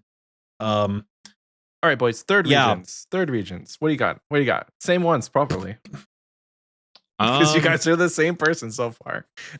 Yeah, I guess. So far. Do you want to go? Do you want to do yours first? Because I got a couple options here, so I'm on the fence a little bit. I really don't have a couple of options. I think for me, and this is going to disappoint some of my boys, and for that I do sincerely apologize. I think it's going to be Zaya, strictly because I want to do raids with my friends. Dragon Claws are fun. Ancestral's fun. I don't know if I'm taking the Grimoire, and as a ranger, having access to Rigor without the Grimoire, in case there is something that is better in that tier for me, is going to be good. Elder Maul, good. What's Dragon the Hunter Lance? The Hespori weapon is neat. It's basically a salamander. It can melee it's from a distance, right? Nature's Reprisal, yes. It can use all 3 combat styles. It has an attack range of where's the attack? I think it's 7. No, it's gonna attack be, range of does 7. It say? Attack range is 7. Yeah. Although I will say real quick, I really hope they change it to 8 because then you can hit Vespula. I don't think you can hit Vespula at 7 tiles. I've just seen that complaint. So hopefully, Melee Zuck. Melee Zuck. Troll's got a great point. Melee Zuck. I have never gotten an Infernal Cape in Leagues because off style feels really bad. And I'm like, why would I do the regular Inferno? What I could just not, because I'm not getting a strength bonus from my Fire Cape and I have nothing to prove. My objective is spec until I kill myself. And then just do it again. So, like, I don't need the Infernal Cape. But this time around, as a ranger, that could be fun. I think the Reprisal is... I'm so indifferent about it. It's a 12% magic damage bonus. Hold the fuck up. This thing has a 12% magic damage bonus itself? Wow. Paired with Ancestral and Augury? All right, maybe this isn't that busted. And you don't need a Hespori seed. Yeah, I think it's Zaya for sure. I think I'm Zaya for sure. Because unless I get a Fang super early, Dragon Hunter Lance is going to be best in slot at Ulm for melee hand. I think, is Dragon Hunter Lance still better than Fang, I think? I don't know if it's better than Fang in regular RuneScape at Ulm melee hand. I think it is. I believe it is better. Well, I think it's got to be Zaya. I would like to apologize sincerely to my Mauritania boys. I will not be joining you this year for League's Tob. And that is on the sole reason that the Echo bonus in Mauritania seems lame as hell. And I hope I'm wrong. I hope somebody finds a use for the Barrows items and people go, Oxie, Mauritania is the way. But I feel like, you got to make Grotesque Guardians real fun to convince me to do Grotesque Guardians for a Barrows glove drop. And then B, they just like, I don't know, buff man. the chance of the Barrows gear, right? They double it. So I think with Darox, you can hit like, what is it, like 194% or something. Yeah, so it counts as an Amulet of the Damned, doubles the effect of Barrow sets and the Amulet of the Damned editions. It has a better melee strength than Pharaoh gloves. And it offers defensive bonuses in all styles, as well as offensive bonuses in all styles. So like they're like a good set of gloves. They're a good pick. They're the same stats as Barrow's gloves, actually. Same stats as Barrow's gloves. So they're not better than Ferocious gloves. However, I think I just don't know enough about Barrow's sets.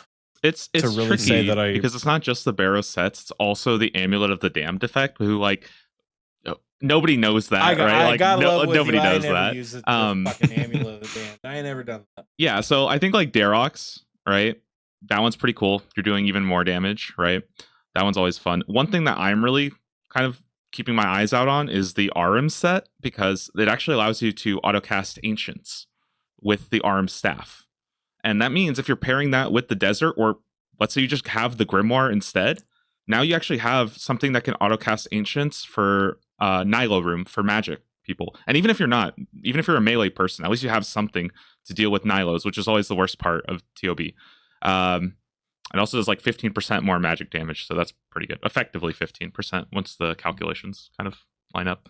Yeah, I don't know. There's a couple other really cool ones. Like I think Guthan's is it allows you to overheal 20 above the max, which is I think so that'd be 119. Kind of fun. What I'm also not excited for, particularly with the gloves, is single brother runs. I don't like single brother runs. I get it with the Clue Chaser and with Total Recall. It is you roll up to Barrows, you save your tile outside Varak, you open up the Varak's chest, you kill him in one shot with your blowpipe or your shadow or your nature's sniper rifle or whatever it is. You kill him, you use the Clue Chaser to the step, you pop open the chest, dun dun dun dun dun, 20 mind runes and 300 gold. And you do that for hours until you get the last Varak's piece that you need. That to me sounds so horribly boring. It's not a gameplay loop that I'm gonna enjoy. I know that because I know in bingo, whenever we have to do single brother runs, I'm miserable. I hate single brother runs. I cannot explain why. I just don't like it. And I don't know. I'm shocked that the Echo item is a turnoff for me in this way, but I think it's got to be Zaya for me this year, guys. I apologize. I think it's got to be Zaya. I know you called it the Hispori sniper rifle. I'm calling it the Hispori trumpet. I linked the image of it, and it kind of I'm looking at it. It's like pretty cool, right? And you're like, shooting. I don't know out if of it's a French horn or what. Yeah, it's pretty cool. I love it. All right, region 3. What do you got, Doubleshine? I'm leaning towards Mauritania pretty hard. I think that's gonna be my third region of choice. Mauritania has a lot of PVM content to do. I know you said Grotesque Guardians like stink, and I did them a lot last Deadman mode, and I was pretty I actually enjoyed them more than I expected. I don't know why. I think that might be like a guilty pleasure, I guess, but I really enjoyed them. And I feel like I'm gonna have the options to take care of them pretty easily and stuff. And outside of that, it's Theater of Blood, right? Like it's a really cool raid. It's also not doing League's Top's gonna hurt, but man, do I love us. Yeah, I love League's I feel Top. like TOA is a lot of fun, but then like having I think 2 raids there is nice, because if I want to do solos or anything like that, I can go do Tombs of a Masket. But then when I have friends online or anything like that, I can do Theater of Blood. And just because of how the drop rates at Theater work, you could be getting a purple every 20 minutes or so doing hard mode Theater and just slamming it 5-man. Everybody gets a purple. Listen, I got 3 mega rares to farm this season, and I want all of them. I'm going to be doing my 20-minute hard mode Theaters. I'm going to be slamming them out. And having a Ranger, I think, in Theater, that's fine. I don't think it's that bad or anything. You don't have to be melee. I feel like my damage is going to be totally fine on Verzik and stuff like that. So we saw it last year. If they do something similar where Ruby bolts are if your chance to proc is increased or your attack speed is lower, I think range is still going to be far and away one of the stronger styles. And like, even if they don't do bolt procs, Tebow beats the shit out of Urzik. Like, Tebow's still real good. Yeah, that's what I like And- about the range setup is you have, like, if you are going with the desert, you're getting Tebow and the blowpipe, and they kind of cover each other's weaknesses really well. So I keep forgetting about the blowpipe. Blowpipe might be your best option if you don't have a scythe at Verzik as a ranger. I don't know. it's good. It is really, really strong. So that's kind of where I'm leaning right now. I just think more, like, yeah, I don't know. I for me, it was like kind of deciding between like Mauritania or Zaya mainly, because they're just big regions with a lot to do, and I think Mauritania just has a little bit more PVM content. Also another big reason why I wanted to go Mauritania was Noxious Halberd, because it's not a problem if you go Zaya, because you have like a ranged melee weapon basically. But I thought that the Noxious Halberd would be really cool for things like doing melee fight caves or doing melee inferno, right?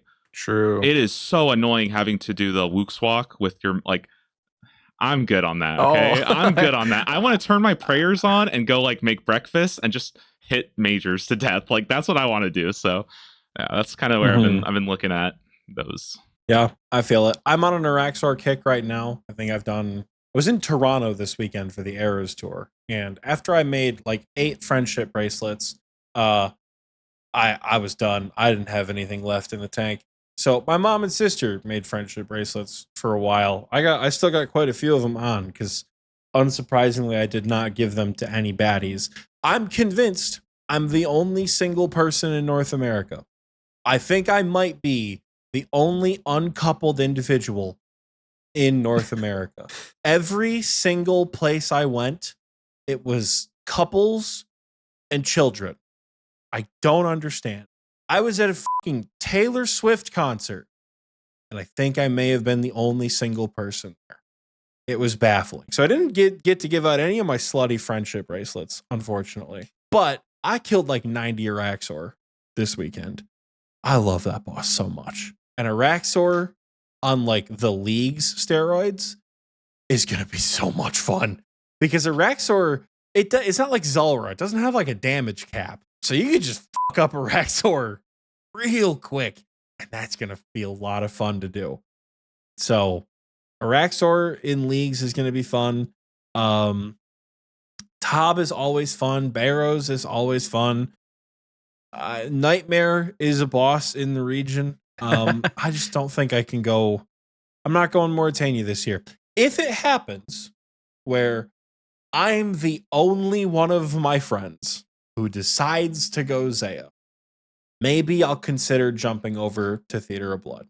I'll be in Zaya and Mauritania. I can leak one little secret strat. I've been cooking this one up, but I'm happy to share this. Okay. What you got? So this is something I don't think I've seen very many people talk about, and that's that Mauritania is the only place that you get a Slayer helmet, and almost all of the Echo bosses in the game are Slayer monsters. You know, something to consider about Mauritania. Okay. But you don't need a task to kill them. You don't, but you get the Slayer helmet bonus, right? That is true. But if you don't get if you're not on task. If you're not on task, the bonus doesn't matter. And if there's not like a Slayer specific relic, like a choose your task type relic, you know, it's tough, because you bring up the Slayer helmet. You can't. The Slayer helmet is a strong item, you guys.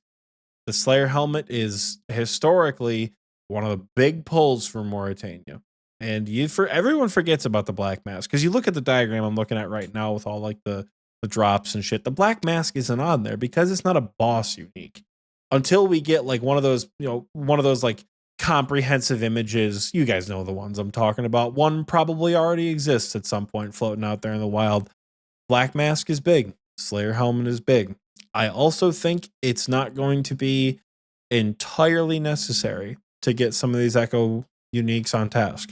My idea was that it's going to help a lot for killing the base variants, especially. So things like killing the regular Calphite Queen, right? Because before I have a Blowpipe, before I have Mega Rares, before I have any of that, Calphite Queen is going to it's gonna f your shit up. Okay, Misery. it's gonna mess you up pretty Misery. damn hard. All right. Calify Queen So is misery. anything I can get to make that easier, like I definitely prefer doing that on a task, anyways. So yeah, that's been my, and then even things like grotesque guardians, you need to get a task for that, right? Killing that off task, that's gonna be rough. Same thing with Cerberus. Which by the way, Dog Sword looks super fun. I'm only not going as Garnia because it's all solo content. Yeah. Next is group content. It's all solo content. I know next is group content, but the ZCB for me doesn't outweigh raids with the boys. Yeah, Troll says and next sucks. Exactly. So as Garnia, the Dog Sword looks cool. I can't do it. I can't justify the Dog Sword, as disappointing as it sounds. But another popular one that we haven't discussed was Tyranwen, with the crystal armor bonus is applying to all combat styles. I think that's been a big selling point for a lot of people that we've seen in our leagues channel. Is a lot of people are going to be camping the gauntlet to get that blessing for just like a one-stop shop armor build that you don't need to switch, and it's just like you're wearing void everywhere essentially for all of your combat stats. 30% and 15%. I'm pretty sure like 30% accurate. Yeah, I'm really 30% bad with, like, accuracy, with, 15% damage, and that's going to be to all melee weapons. So does that work for magic though? only melee, only melee weapons and the Bofa. That's it. Bofa. Okay. Bofa gets it, not automatic. I don't even know if it's exactly that, but the blessing will give you the 30% accuracy, 15% damage to all melee weapons when you're using crystal, and that does put it, I believe, at the strongest right now. It's like pretty much best in slot. Pretty cool that you can go tier and win and have that. Like that's kind of nice. You because you don't need ammo for Bofa. The only thing that is weak in that region, or the only thing that feels weak, is Zulrah and the Magic Fang. But the Magic Fang is going to be dropping an entire Trident of the Swamp. I mean, but still, it doesn't get a boost. Oh, true. It doesn't get a boost. Okay. Zalcano is unfortunately, it's not. I suppose Zalcano isn't irrelevant, but depending on your other region choices, it may be irrelevant because if you don't pick Fremennik or Desert or Zaya, you really don't have access to the other dragon tools, right? Like, I'm also assuming you're picking like the mining relic, for example. I'm not picking the mining relic, but if you are, they act as a crystal tool in tier 1. But if you don't pick regions that drop the other dragon items, whamp whamp. And even if you do, like if you pick Zaya, GLHF, going for the fucking 1 in 10,000 dragon axe from Wintertide. That doesn't sound like a good time at all. So I don't know. One thing I do like about Tyrnwen, and it almost sold me, was the just like how when you get Echo Soul, you get to skip all the waves. When you do Echo Corrupted Gauntlet, you get to skip all the prep. You just go straight into fighting Hunlif.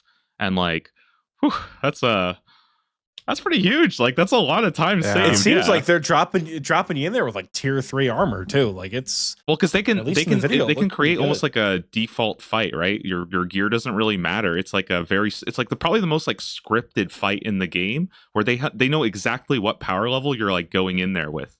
I mean, obviously you have your relics, but you're all 3 styles anyway, so it doesn't really matter.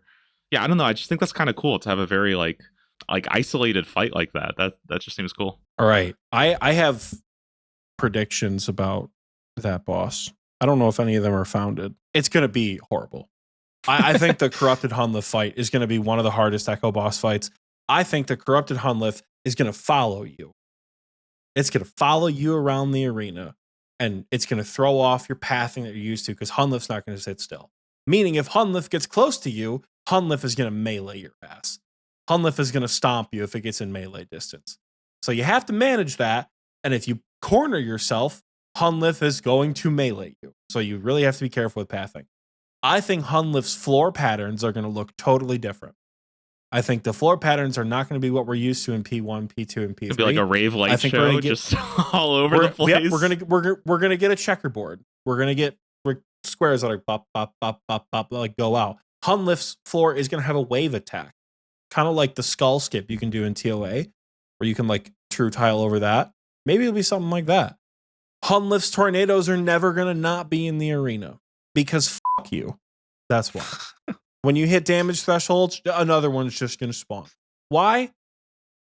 Yeah. Fuck you. That's why. I think the Echo Hunlift fight is going to be one of the hardest fights in the game. And maybe I'm biased because I'm dog shit at Corrupted Gauntlet, but I really think that they are going to make the Hunlift fight real hard.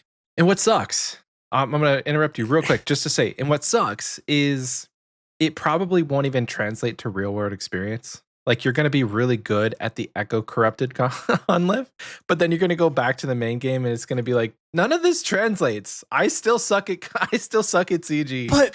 But some of it's going to translate, right? It's kind of like when you go from Inferno back to Fight Caves. It's not the same encounter. You don't need any of the same skills. But when your knee-jerk reaction is to one-tick alternate when you see a ranger and a major on the field together, before you go, wait a minute, the ranger's max hits like a 10. Why am I doing this? Right?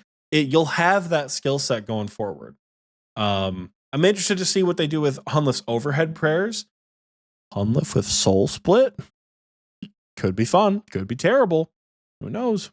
I can foresee myself doing a range build alt and picking Chironwin and maybe doing like a Kandrin or something. Just like all the weird region picks together. Because I do feel like some of these Echo bosses rewards are kind of silly. Like the dog sword would be kind of fun to play around with, but I don't want to like only play on a main build. I don't want to pick Kandrin, but on an alt, like where you're just kind of messing around, going for a dog sword could be fun. So in that Asgarnia. vein, is it Asgarnia? What did I say? Kandrin? Then what is Kandrin? What does Kandrin give you? Kandrin is the elemental weakness thing. offhand, which is currently seen as the worst by a pretty big mile.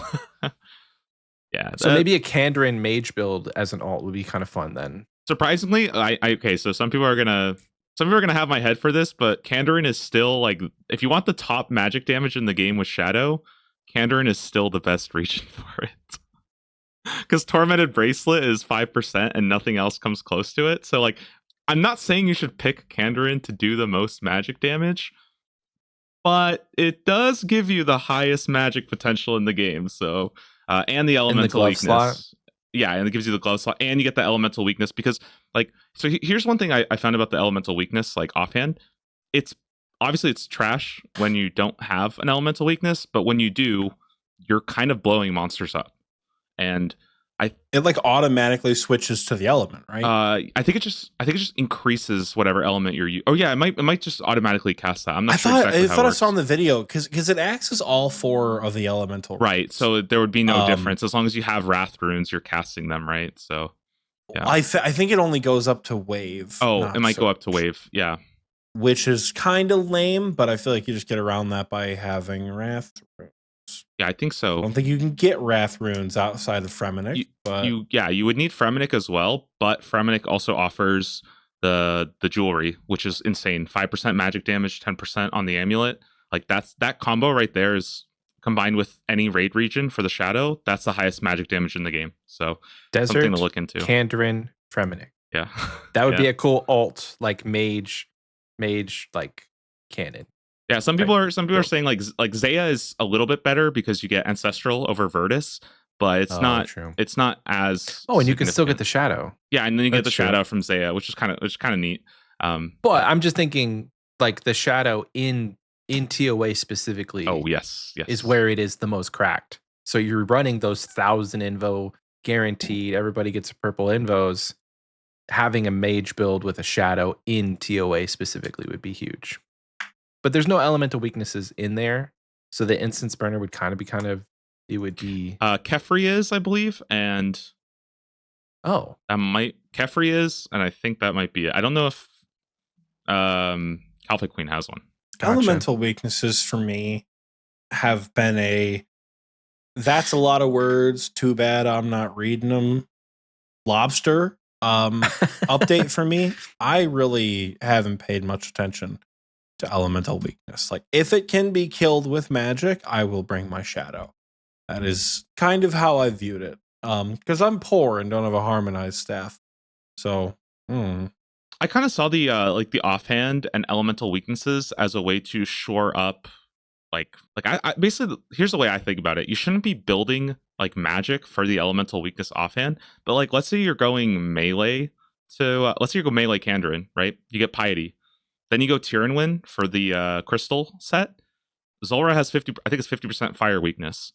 So instead of using melee there, which you can't, you just use your offhand and just shred it. And then you could add Fremennik, or you could add in Varlamore or something like that. So I think people think Kandarin is really, really awful because they're trying to build around the offhand, and maybe things will change. But I still think it's good, especially because piety is really piety's pretty strong, and I think everybody just wants to say that they're going to go the grimoire and get piety for free.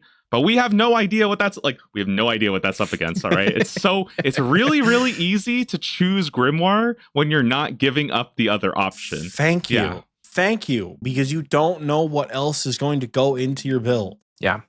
I guarantee you by the time you're listening to this, rather, we've had more reveals that possibly turn our decisions on their head, right? But it's hard to commit. It's really hard to commit when you only know one of the potentially 3 options. Do you think they go 4 relics in one tier, or they're just going to cap it at 3? 4 sounds like a lot. I feel like 3 is already difficult, because the problem with like choosing relics is that there's also you're giving up 2 relics. Like you ever get that feeling like, man, I chose Endless Harvest last year. Every time I saw somebody with Trickster running around the fountains, it kind of dropped. Like my heart kind of died a little bit, and like. Same thing with Ruinous Powers. When you see that like cool new icon light up your head, you're like, was that a bug or something like that? And then you're like, oh, that's so cool. And I feel like the Ruinous Powers were a ton of fun. I'll say that they were great. I can't handle 4 choices in a tier. That's hard. That's hard. Agility and smithing, or whatever the other one was. Thieving. It was like agility and thieving. Those were my 2 lowest stats coming out of that league, because I didn't pick Trickster, and they were the worst to just passively train. In the regions that I picked, it was terrible. But it was Trickster and what else? Trickster, Production Master, and then Endless Harvest. I think you and I picked Production Master. I really liked the Production Master was Prodigy, good. whatever it was. Yeah. That one was very good for me because I picked Endless Harvest in the first league. But in the second league, in combination with Banker's Note, it just made it like, oh, true. It was so free. You'd it was like great with Banker's Note. Unnote gems, cut gems, note gems, unnote gems, cut gems. Like the skilling was off the chain in the skills that benefited from having Production Prodigy. But yeah, not being able to get 99 agility or thieving really sucked. Yeah, I didn't pick any regions where thieving was like huge. I mean, maybe for a blood shard, but I remember I looked at Trickster and I was like, okay. So I looked at Trickster and I knew I was going Kandarin at the time. And I said, why would I ever pick Trickster if I'm going to be doing all of those monkey laps and getting, I think, 22 million agility experience? And then I turned out I didn't do a single monkey lap because that is awful to do. And like, I feel like I should really say this because like, there's something that everybody doesn't understand about leagues. Unless you are going for top 100, you just don't have to do all the tasks in the game. If your region says you need to kill like Duke 7,000 times, just don't do it. Just don't do it. Like it's a no from me. I feel like so many people, they go into leagues, they do all the prep, like they're gonna play 25 hours a day and then they quit on the 3rd week. You know what I mean? Like it's like it's like an all you can eat buffet. You fill up your plate and then you take 2 bites. Like I think I'm done I'm done, guys.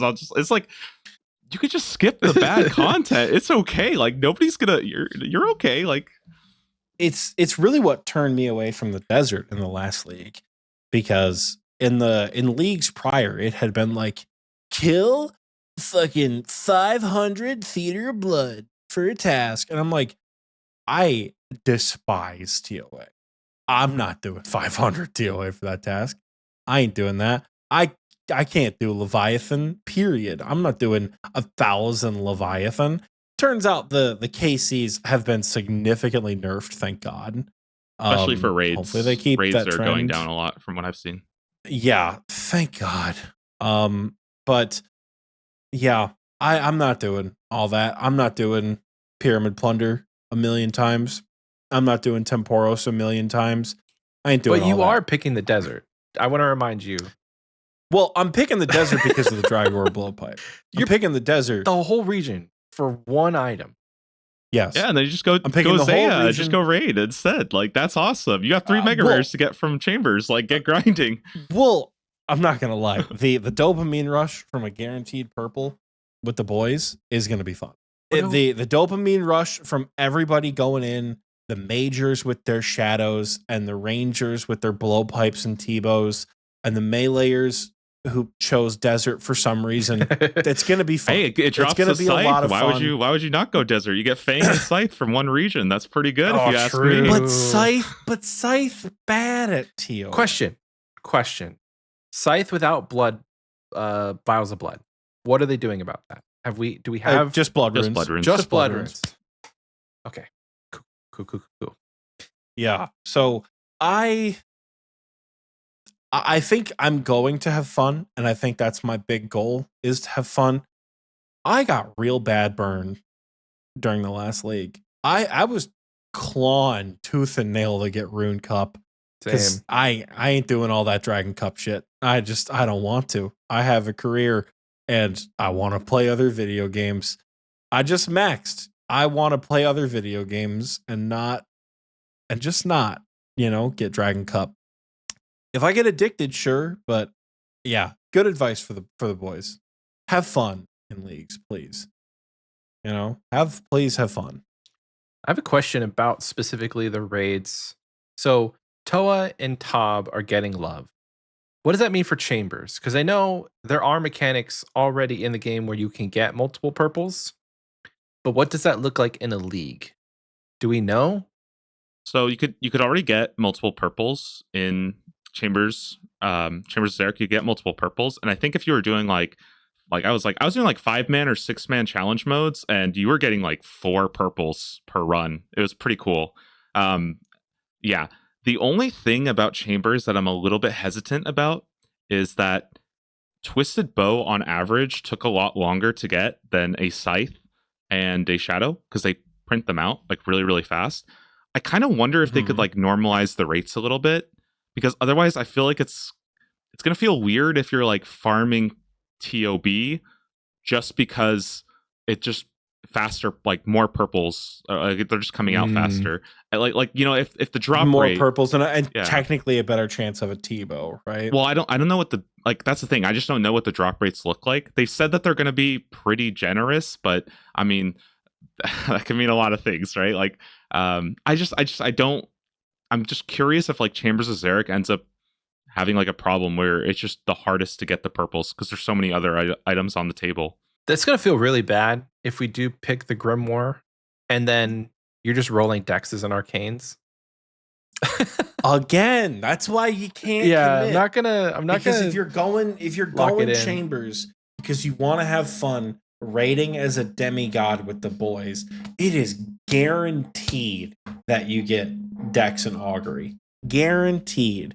And if you are not a melee build, you're not getting the MVP on the melee stuff anyway. Who gives a shit? Use ultimate strength. What if they bring back the ruinous powers and everybody gets the ruinous powers? God, that really would ruin Grimoire, wouldn't it? But like, I don't know, y'all. Surely there's other things that we got to consider there. I would say generally, like, don't go Kandarin for Piety or for Tormented Bracelet, But if you don't mind doing Kandarin, it's not the worst thing ever. Yeah. I again though, I do think you're absolutely right though that you should not plan for having Grimoire right now. I feel pretty good about saying that. Like, you should not plan to have that. There's gonna be another option. It's gonna ruin your plan. So just don't even get attached now. Mm-hmm. Exactly. Can't commit this early into the game because we're just gonna feel bad. All right. Have we covered all tier the 1 regions? relics. What are we thinking? Yeah, actually, tier 1s would be good because we were talking about those, right? So, yeah, tier 1s. What are we picking? So here's like the thing, right? I was a big Endless Harvest fan. I know it was kind of a meme, right? But the reason why I liked Endless Harvest was because I also got Infernal Gathering over in tier 5. And like, I don't know if you guys ever saw, but like, we were able to do Temperos in one cycle. Like the whirlpool would just show up, you kill Temperos. It was so cool. Like things like that were really, really fun. And I am a huge fan of these tier 1 relics. I think there are like they seem a little bit weaker than like Trickster or something like that, but also like, okay, if we got like 3 Tricksters, like the power level would just shoot up. Like if every single year it's just more power, I feel like that would be a little ridiculous. So I love these tier 1 relics. I think they're really, really cool. It feels like kind of feels almost like Pokemon, you know, where you're like choosing your elements. And now you have to choose your little like gathering. Yeah. And I feel like a little noob, like, oh, am I gonna be a fisher or a woodcutter or like a miner? You know what I mean? It's just kind of cool. I don't know. I love it. I think if I end up going wilderness first, fishing and hunting makes the most sense for me because of the wilderness resource area and the black chins being available in those regions. I don't really foresee myself caring too much about bars and fletching logs and like, you know, the auto smith and the auto fletch. But the auto cook, I think it's auto cook, right? With the fish. So it auto cooks it, and then just like the hunting benefits of like your traps never failing, that kind of thing. It kind of is a no-brainer for me within wilderness. And then also having Varlamore doing rumors. So those two together, I'm leaning towards the fishing relic. I think I'm also going fishing, especially as a ranger. Because chins are going to be fun as shit. True. Chins are going to be fun as shit. And I like clues. In general, I like clues. So being able to do, particularly the early part of the game where you're going for implings and Puro, that's going to be fun, I think. So, you know, hopefully, at least. What about you, Doubleshine? Okay, so I've been thinking about this for a while, and I think a lot of people are going to say I'm baiting, but there is a very good chance that I think I'm going to go for the axe relic. So here's what I've been kind of cooking up about it, especially. I'm telling you, I know everybody thinks I'm trolling because everybody said it's the worst one. The axe relic. And I just want to be clear, when I say axe, I mean the lumberjack woodcutting relic, okay? I didn't misspeak. I did not mean pickaxe. I mean axe. Here's why, all right? These damn YouTubers and their clickbait titles. No. Listen to me, okay? What makes the relic so good this year is that you're not getting 2 times the resource on every time you catch a fish, right? The reason why it's good now is because if you fail your first roll, you have a 50% chance at getting that item. You're flipping a coin, right? So it's very, very good for things like sharks that have a really low chance. Here's the thing though, we have last recall, we have banker's note, so it's not going to be that hard to gather items. Like that's not really the end of the world. And for me personally, I am not like a sweaty giga tryhard gamer that's going to be playing 25 hours a day. And I am just going to be fishing Karambwans AFK, and I'm going to be doing shooting stars for my mining. What I want to do for my woodcutting, though, is I want to do AFK magic logs, because magic logs, I think, go from 9% success chance to 55% success chance with the axe relic. And so that's pretty damn good. And on top of that, with the forestry changes, magic trees last about 4 minutes when you start them. So that means I'll hit a magic log and then I can just go AFK for 4 minutes and come back. And I think you get about comparable rates as 1.5 tick teaks AFKing magic logs with the axe relic. So that's what, like 120k? I think it's like 200k an hour unbuffed. 200k an hour. Oh, wow. Yeah. And that's a lot of logs too. You can turn them into fletching, you can turn them into fire making. I could go chill on mahoganies unbuffed for construction. That's unbuffed 200k. I think that's what where my calculations were at. Something like that. Yeah. It's I've been cooking this one, and I think it's actually kind of what I'm going for. I don't know if I really care about the other ones that much for my regions. So yeah, so your desert, Fremennik, Mauritania, there's not a ton I don't have any chins. of opportunities for fishing, Yeah. No chins. Like Temperos is kind of cool, I guess, but I'm just not sure if that's enough. Mining would be kind of useless too. I'm just gonna do shooting stars. Honestly, it's gonna be so. Yeah, like I'm just true. gonna chill and do that. I think mining gets a lot better if you're going to Asgarnia and you have access to the mining guild and Amethyst Rocks. Amethyst Rocks become 300k experience per hour unbuffed. Wow. About 4.8 mil with 16 times experience. Damn. Yeah, I mean, it's pretty. Once you pretty get to solid, 92, it's like another hour to 99. Yeah, it's pretty fast. And then like also you got those Addy rocks, the rune rocks to make bars and get smithing is probably the worst one, I would say, of fire making and cooking. You know, like cooking's really fast anyways. Like, and I don't mind AFKing cooking. So or like just Do doing I pick like the raw mining ones. relic? Because I have access to a lot of ore in the wilderness early on. And that would be smithing would kind of suck without something like Blast Furnace or Giant's Foundry, which I will not have access to in any of my regions. I will say though, fishing for dark crabs is really huge. It's like very, very good.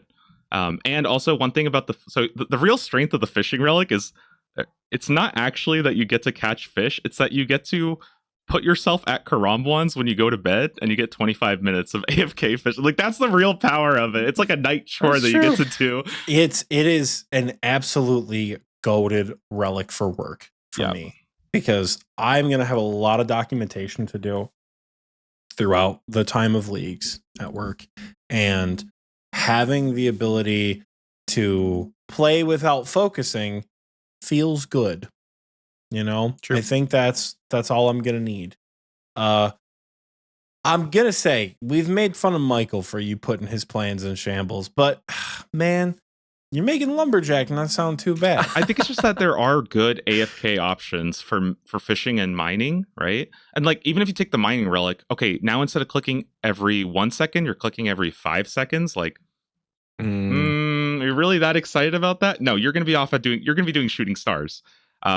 So I think for me, it's either fishing for the 25-minute AFK, so I can like run to the store and back, and my character is still there collecting the banker's note, like filling up the fridge, basically. That's what I call banker's note, like the fridge, right? Mhm. Or mining for that. But 25 minutes is fine, and that is something you can do every single night. That's something you can do when you go cook dinner and stuff like that. You know, like True. that's pretty damn good. I could do that with dark crabs. Yes, you can do it with dark crabs, and you'll get a lot of experience doing it. Just don't kill me. Yeah. What are you going to do? Lose your dark crabs? No, I like if I'm wanting to sit there for 25 minutes and I go to make dinner and I come back and I'm in Lumbridge, that's going to feel really bad because somebody just griefed me. So I probably won't AFK dark crabs. Oh my god, you guys, red chins are not found outside of Turanwin and Kandarin, are they? Nah, only those two, I think. Gray chins and black chins. You have Zaya But and I don't. Wilderness. Everybody gets great chins Yeah. with Isle of Souls as well. But I mean, I don't know how crowded that's going to be. But yeah, technically everybody gets great chins as well. Yeah. Huh. That's a tough one because I'm thinking Fisher Relic for chins as a ranger could be fun. Good for range training. Does the lack of Karambwans, does the lack of Chinchampas make the Fisher Relic worse? I think so. Well, okay. I think Here's an so. alternative. With fishing, you can just buy all of the fish you want. In Karamja, they sell Karambwans. Once you finish the quest and you also talk have to to- the guy. But then I also have to cook them. No, they sell cooked. They sell them cooked. In shops with some relics, note things and the stock is unlimited. So you can just spam click buy 50 and you have thousands of Karambwans without having to cook them. Also, if you're going to take Banker's Note, Yeah.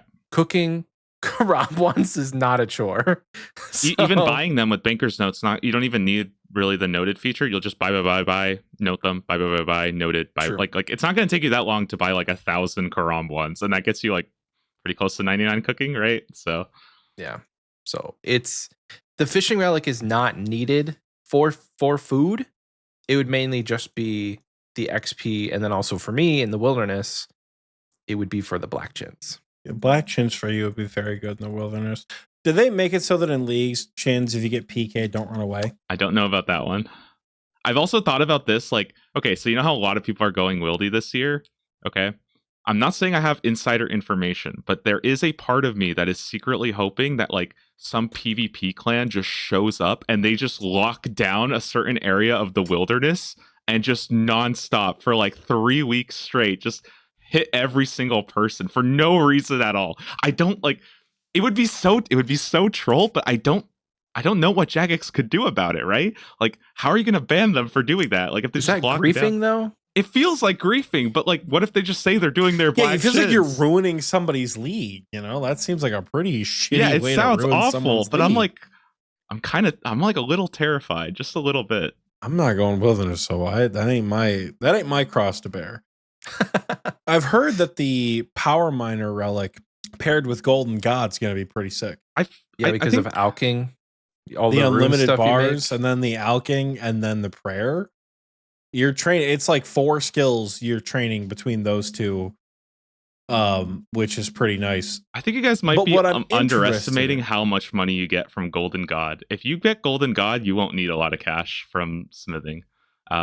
So, for example, as soon as you can buy Dragon Longswords, I think you're making 40 mil an hour automatically alking, just off Dragon Longswords. Condensed gold from Fremennik is getting you 2 billion an hour auto alking. Yeah. Oh, fun fact. There is a stone shop in Varlamore. So you don't have to have Fremennik to get condensed gold anymore. Yeah, it actually makes Varlamore really good, because that was a big problem with Fremennik, is it kind of took up that slot. So now if you have Golden God, it's almost like how Fire Sale worked with Fremennik.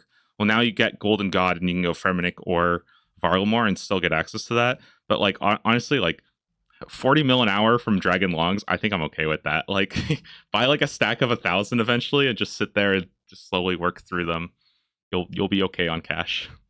I have an argument for like getting Golden God in the wilderness, because like everybody that I've said, and even you said it, Doubleshine, you're like, but bones are just easy to get. You still have to kill things to get the bones, then to use them. If I can just spam like my 2 billion GP cash stack on an altar and not have to kill a single dragon, I think I would rather do that. So like Golden God is not off the table for me. It just depends on what it goes up against. Yeah, I think it's hard to say right now because we don't know. I just think so, like I made that mistake at first where I was like, oh, Wildy, obviously go Golden God, and then I'm like, I feel like I'll be okay.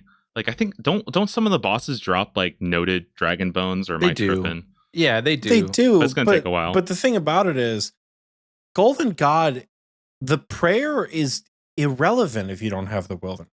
Because what are you gonna do? Keep the fucking incense burners lit in your POH? You're an Iron Man. There's not gonna be a house party world. You can't spam gold in the Bone Crusher. What are you gonna do with that? You can't spam gold at the Bone Shard thing in Varlamore unless you can do both of those things. In which case, that's the pool. It could be a lot of fun.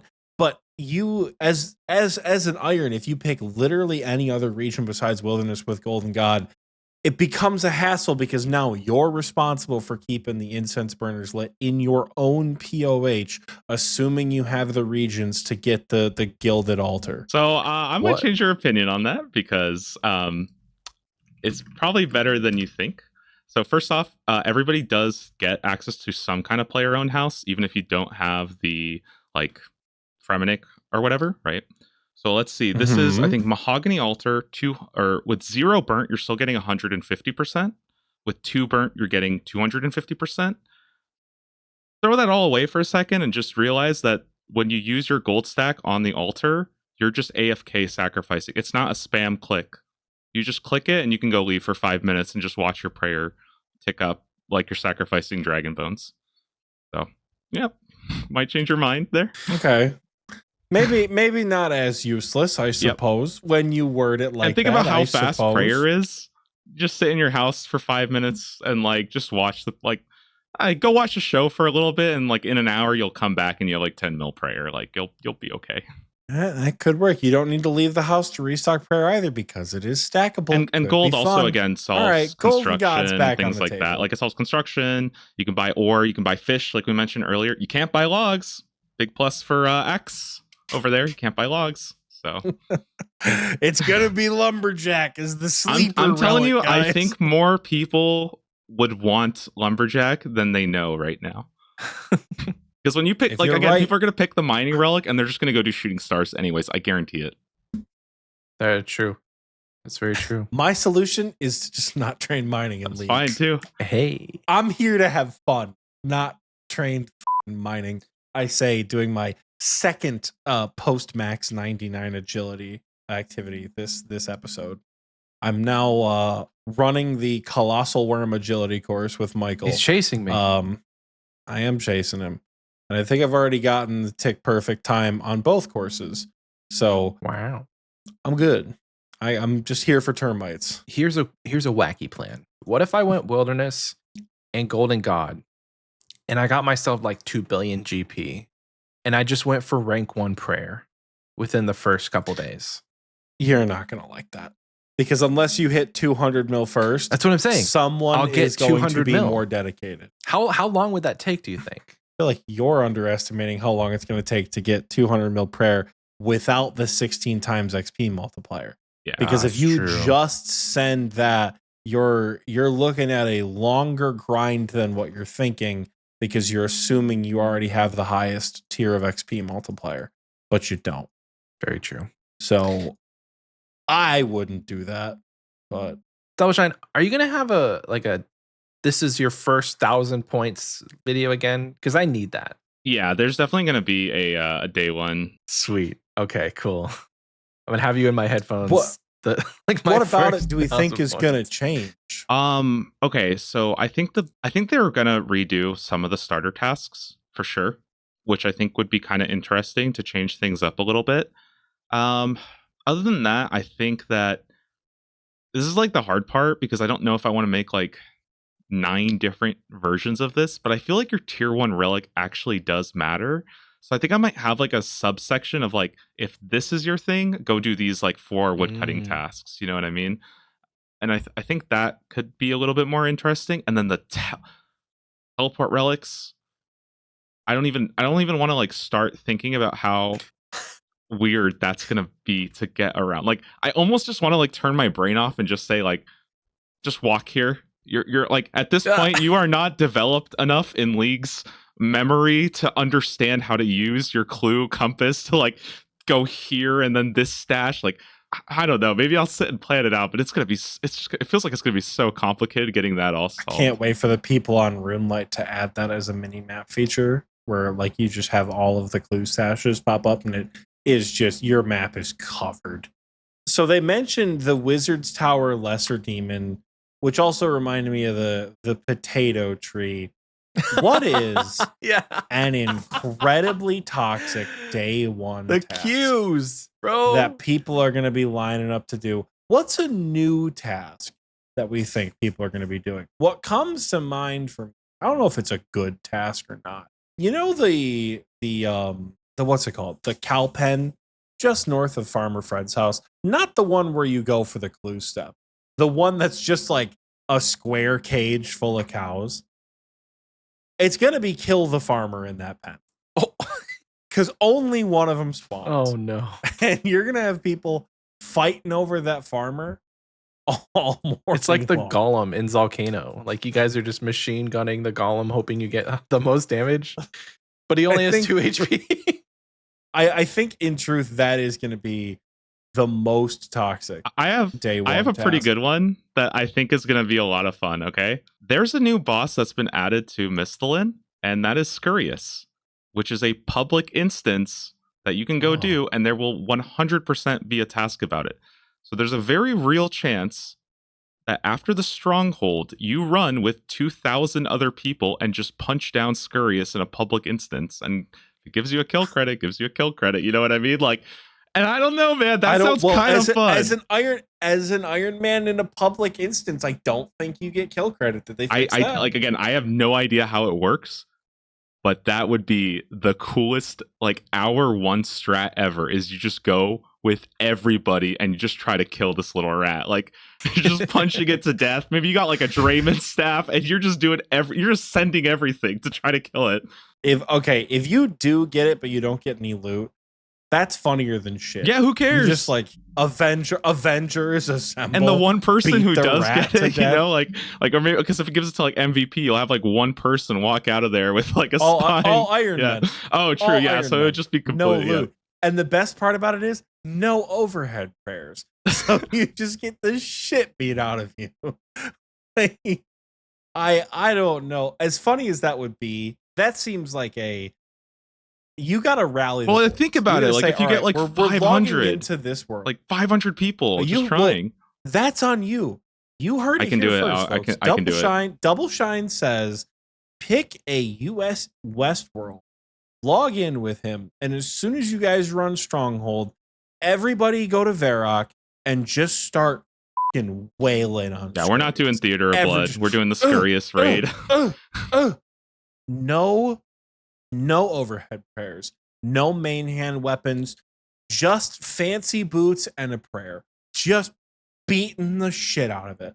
Everybody do that on Doubleshine's world. He'll tell you what world it is because I don't know what world it is. We'll figure it out. Well, it's like the Squirk worlds. You know what I mean? Like with enough numbers, you can solve anything. And I have a feeling can't kill all of us. Somewhere in my heart, I have a feeling that we can figure it out as a group. Like, what if it gives like 80 points or something like that? That's a lot. Like, you know what I mean? Like that's a lot to go in there. Like, and maybe it does just die pretty damn. It's not like it's that tanky, right? And like again, that's a lot of people punching it, right? I think it has 1,500 health. Let's say we get 1,000 people there. Each person is responsible for 2 points of damage. Like 2 damage. Yeah, you know what I mean? Like you hit them once, and it's like, all right, you did your part. Like, good job, Chief. Like, we should totally fate. Just, I think we should. We should try this in the main game. We should test this. Everybody go to Scurrious and just give it a punch. See how it feels. No overhead we'll have to prayers, walk around no armor. The different cities and have messengers be like, guys, this is the Scurrious Mass World. Everybody tell it to Varrock. Like, go make a new account real quick, bond it up, and we got you. Like, or no, you could just like Sarah Brew trade to like a level 1 account, and we'll see if this works. And that would be the sickest routing, I think, for day 1 leagues ever. Nothing would go as smooth as that. That'd be pretty memorable. I definitely think it would be toxic to have us kill the farmer because only one of them spawns. But I definitely think that the Scurrious is way more fun. Scurrious is way more fun. As a way to train your account, though, Scurrious might be kind of fun if you like put yourself in an instance early game. Oh shit! Scurrious is gonna be great for training. Early game magic, early game point range. Of the boss. Yeah, it's gonna be. I can't think really of an fun. early game method that's not like Pest Control or Soul Wars. That's gonna get you those combat stats quicker. And really, you only need like 43 prayer. And I guess like some weapon, and you can kind of go. Although it is really hard to get a U short bow compared to the others. I think it's a U short bow, right? Yeah. So that might be a little tricky, but I think for the other two, like you're pretty solid. True.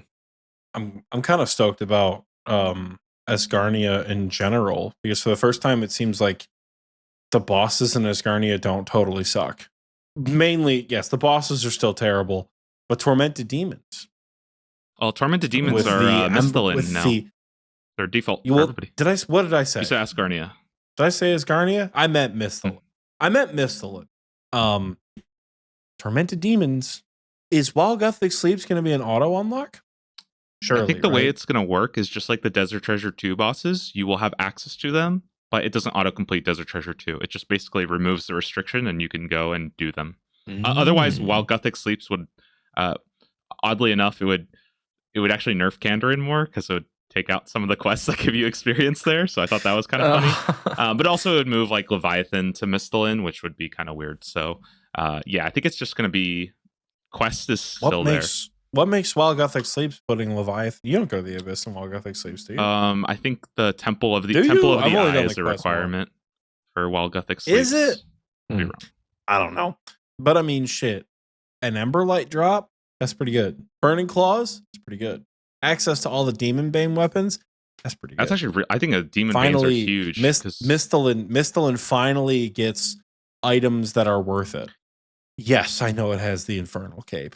But like, a wise podcast co-host once said, nobody cares about a +4 strength bonus. So, you know. One max hit. Just one max hit. feel like Inferno's just like the It ha- fun challenge. It has to do. always been about the max hit after all. I kind of want to go for the Nibbler pet. I'm a range build. I kind of want to go for the Nibbler pet. Might be fun, you know. What pets do I have in leagues? I think I just have Rocky and Rift Guardian. Actually, don't look at the recording Both booth. at stupid rates. Oh no, don't worry. I see it. He's kicked out of the Discord already. Tiki's flaming I him. hate it here. I really, you guys. For Doubleshine, How much? how much Do Infernal Capes cost in leagues? Every time I come here, I am abused. I hate it here. Let me give you the Reader's Digest. Oxie took 14 months to get his first Infernal Cape. He finally got it. He hasn't gotten much luck since. I think you do have a second cape, maybe a third, but I have two. we needed him. I say we. His team needed him for Just say, leagues. you weren't even on my team. His team needed him for bingo, and he failed. Wave 63? It was so bad. And then it was the even more embarrassing one is he finally got a Zuck task, and he was going to get 99 herb lore, some sort of whatever. It was going to be at healers. It was going to be my favorite screenshot in the world of me running across Zuck with healers blowing everything up with the fireworks popping. At the So it's same going to be a time. new PB. It was going to be 99 herb lore, and then what was the third one? You were going to have three achievements. Well, It was your thousandth it was task just- or something. Oh, it was my 1000th Slayer task. Yeah. Yeah, it was going to be. I just wanted it to be. That would've been a cool Oxie screenshot. achieved 99 herb lore, and then immediately followed up in the CC with Oxie has achieved the new Inferno personal best. But your boy's a shitter and got a really bad wave 64 spawn and died because, as I've said, shitter. So So now the joke is Hey. he definitely bought both of his capes. He can't do the Inferno even when it matters. So how is he going to do it in leagues? for the last 2.5 weeks, I've been having to put up with my face when my credit card declines mid Inferno run. And I hate it here. I really do. You know, I can't. So Oh, I think my first Inferno was actually done during leagues. Back in Shattered Oh, yeah? Relics. Yeah, and I did it with Absolute Unit. And I just stood in the middle and ate food, and everything just killed itself, basically. It was a lot of fun. But I think this is actually kind of a cool thing to talk about, is that, like, one thing that really helped me was that I got to practice Triple Jads and Zuck and actually learn those fights. Like, I died to them a couple times, but I did actually get a chance to learn them. And when I did my Inferno in the main game, I think I only died to Zuck twice, which I think is, like, pretty good considering, like, I think that's pretty above average. I only just died to Zuck twice. Well, and it's literally just Shut the because I had done it in leagues and, like, my hands weren't shaking like this because I had just spent 2 hours doing the waves. This is my first time. And I was like, okay, I can, like, I know where to walk. I'm good. I've done this before, you know, still died, but, like, and I think that's something that leagues is really cool about, is helping you get into PVM. As long as you are kind of coming in with, like, the mindset of trying to get good at PVM, like, you're not just like even like Banker's Note, right? I think it's cool because it allows you to eat through your mistakes. You're never going to run out of prayer potions. Now, if you stand in the middle and you run back and forth between the two pillars and you chug 4 brews every single wave until it somehow solves itself, you're probably not doing a very good job. But, like, I think there's a lot that can be learned through leagues if you're coming in with, like, the mindset of actually trying to learn the PVM. So it's pretty cool. Mm-hmm. I always give the caveat that PVM in leagues is very different to PVM in the main game, particularly when we're talking about high level end game content. Because going back to the main game, you are not always prepared for just how abusive some of these end game bosses are when you are not a demigod. When you can't eat through your mistakes and you miss a flick and take a 70 to the face, it is very different. When you don't have absolute unit or the nuke or the throne axe or whatever it is to rely on, some of these endgame mechanics are hard. However, you will see them all. Nothing prior to this league, nothing changes about the bosses going from leagues to regular game. You kill it a lot faster and you kill it a lot more in a unique way. Like, again, who's bringing Tanalstix is their main hand weapon to Zuck. If you pick Varlamore as a ranger, you might be. But like, just because the method of how you kill it is different, like the mechanics of Zuck are exactly the same. Feeder of Blood does not change mechanically from leagues to regular game. Go do content for the first time. It'll be a hell of a lot of fun. I like that's why I say, like, especially like just choose a raid region. It almost doesn't matter which one. Like, choose a raid region, go have fun. You'll use the opportunity. That's it's almost like too good to miss out on, because you'll still have fun. You'll still actually kill stuff. And I think echoes are actually a pretty cool way of doing that too, where you might not be able to do echo bosses when you first get access to them, but with more gear, with more like the combat mastery system, we don't really know that much about it, but the limited information implies that it's going to be a more like gradual increase in power, as opposed to this like, oh, you got your relic, you are Instant huge god now. Yeah, like, status. and then like, oh, Yep. you got berserker, like, boom, you're here. It's going to be a little bit more gradual, and I think it's almost going to feel like you're like leveling up, you know what I mean? And it's like, oh, this thing's really, really hard. Let me go level up myself a bit, and now I have this new power, and I can take on the Echo boss. I think that's going to be really fun for people. And when you're fully, like, I really do feel like when you're fully powered up, you should not struggle too much with the Echo bosses, except maybe Soul. Soul is the only exception. That boss, I don't know. They might just super cook with it, and I can't promise anything. Oh no. I'm okay. I would two things. Very disappointed we don't know anything about combat masteries. This would have been a great episode to break out the combat mastery discussion and see how that goes.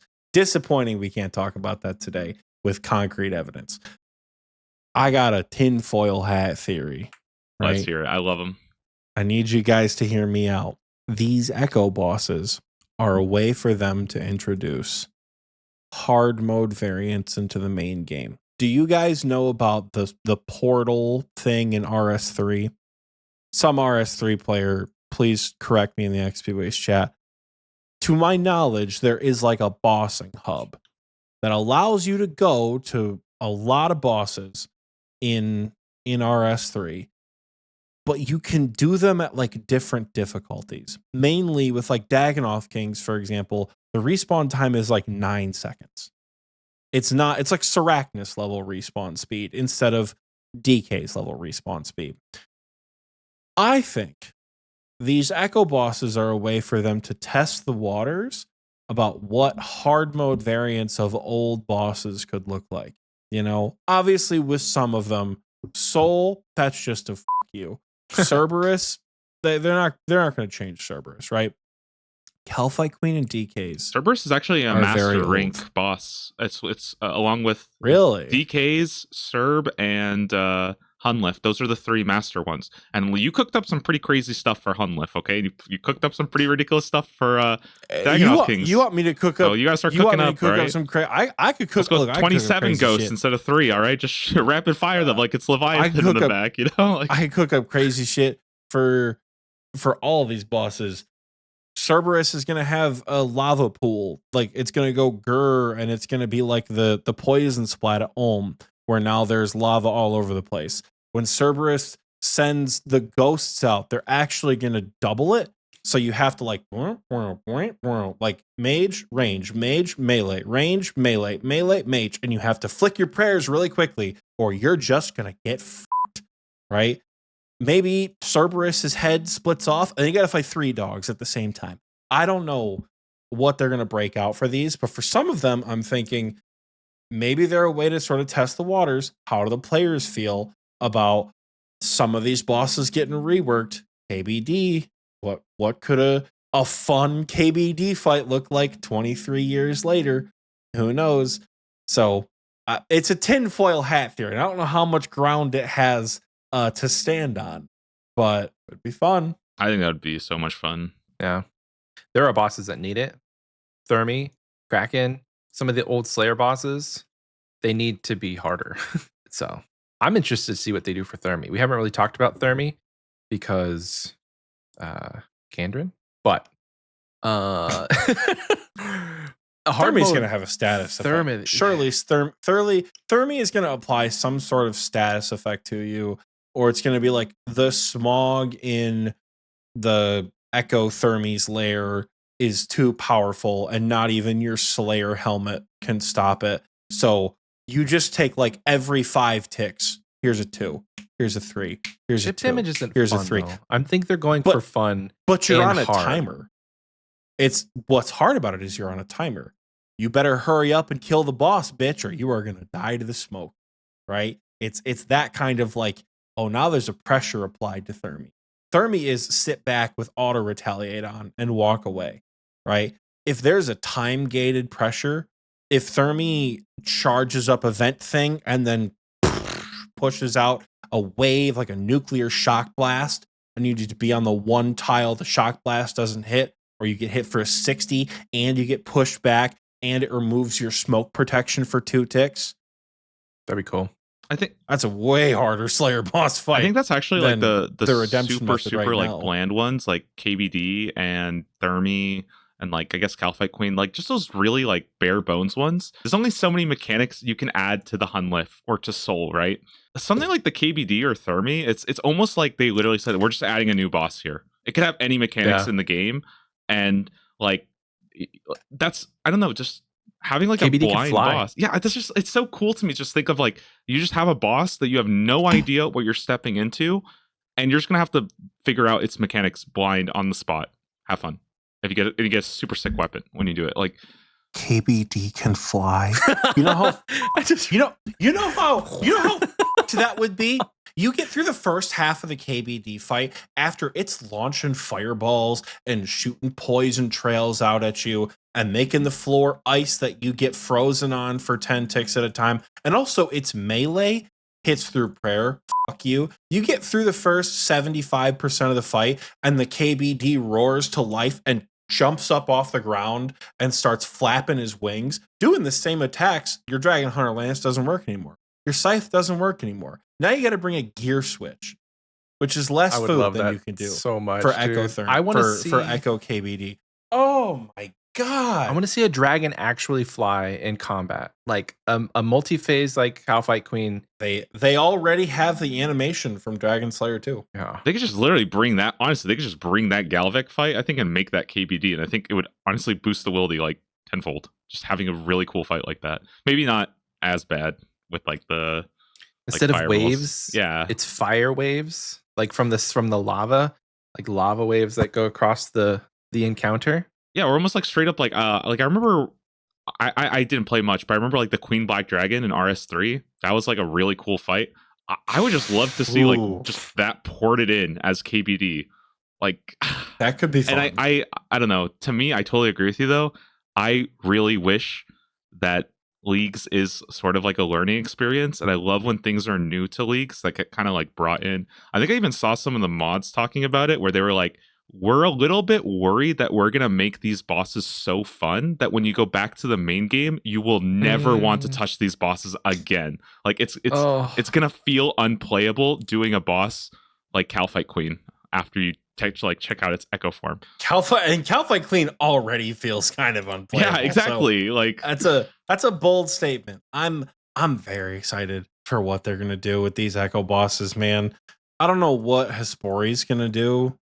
I got nothing for Hespori and Grotesque Guardians, and I've not done enough Soul to make a wacky ass prediction. I got one that would be really fun for Soul, okay? And it's just about doable, even though it sounds crazy. Okay? What if Soul at 480 hit points summoned a Jad in the arena? It would be just about doable, but it would be absolutely ridiculous, but it would be doable, I think. That would be so fucking annoying. It's like, oh yeah, you're really good. I heard you were so good that you can handle a Jad, because like Soul, canonically in the Colosseum, it is like a multicultural thing. There are Fremenniks, there are people from Varlamore, there are creatures from all over the world, there are automatons. Who's to say they don't get a Tazar Jadek? Well, and I remember, you know? like, it must have been 8 years ago, but I think I was watching, like, Wooks' stream when they first were getting to Zuck, and then just Jad spawns, and everyone's like, are you psychotic? How are you doing this? And I can almost imagine that again, like watching these like super high PVM players, because they're all going to be going for Echo Soul first, right? We all know it. Oh, And just yeah. a Jad spawning, and they're like, hold on, how do we do this? Like, something about that makes me so like jittery just to think about these cool possibilities. I don't want to like oversell the Echo bosses, because like that really would be like the biggest disappointment for me if they just turned out to be boring. But I'm just so hyped about them. They're I don't think they'll be like super super crazy, like, but I think they're going to be a lot of fun to do.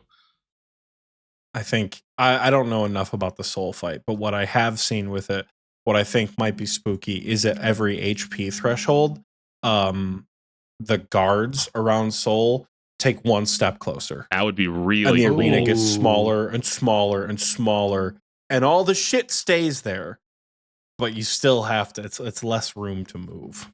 That would be really cool, actually. And it would make that last, like, because the last 25%, it's going to be like a straight up DPS race where you're like, please die. Like, it already is like that. With like, there's just more stuff to dodge, but having more stuff to dodge with a smaller area, but you got the league's damage bonus. Like, I feel like I have to go viral more. I feel like I can't not at least try out Echo Soul. That seems no, I don't think I can. It's like going to an amusement park and not going on like the best roller coaster, right? Like, you just can't do that.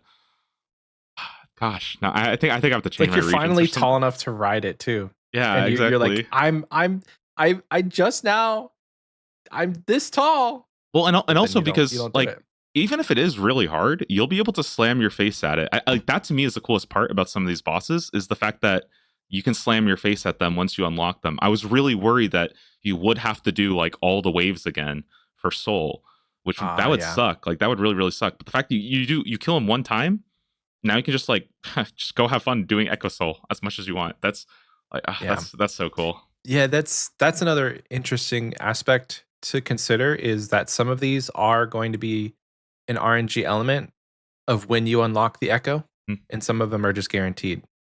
Like, I could go 500 KBD dry and go super super dry to get to the Echo variant, and then I'm just like burnt out on killing KBD in leagues.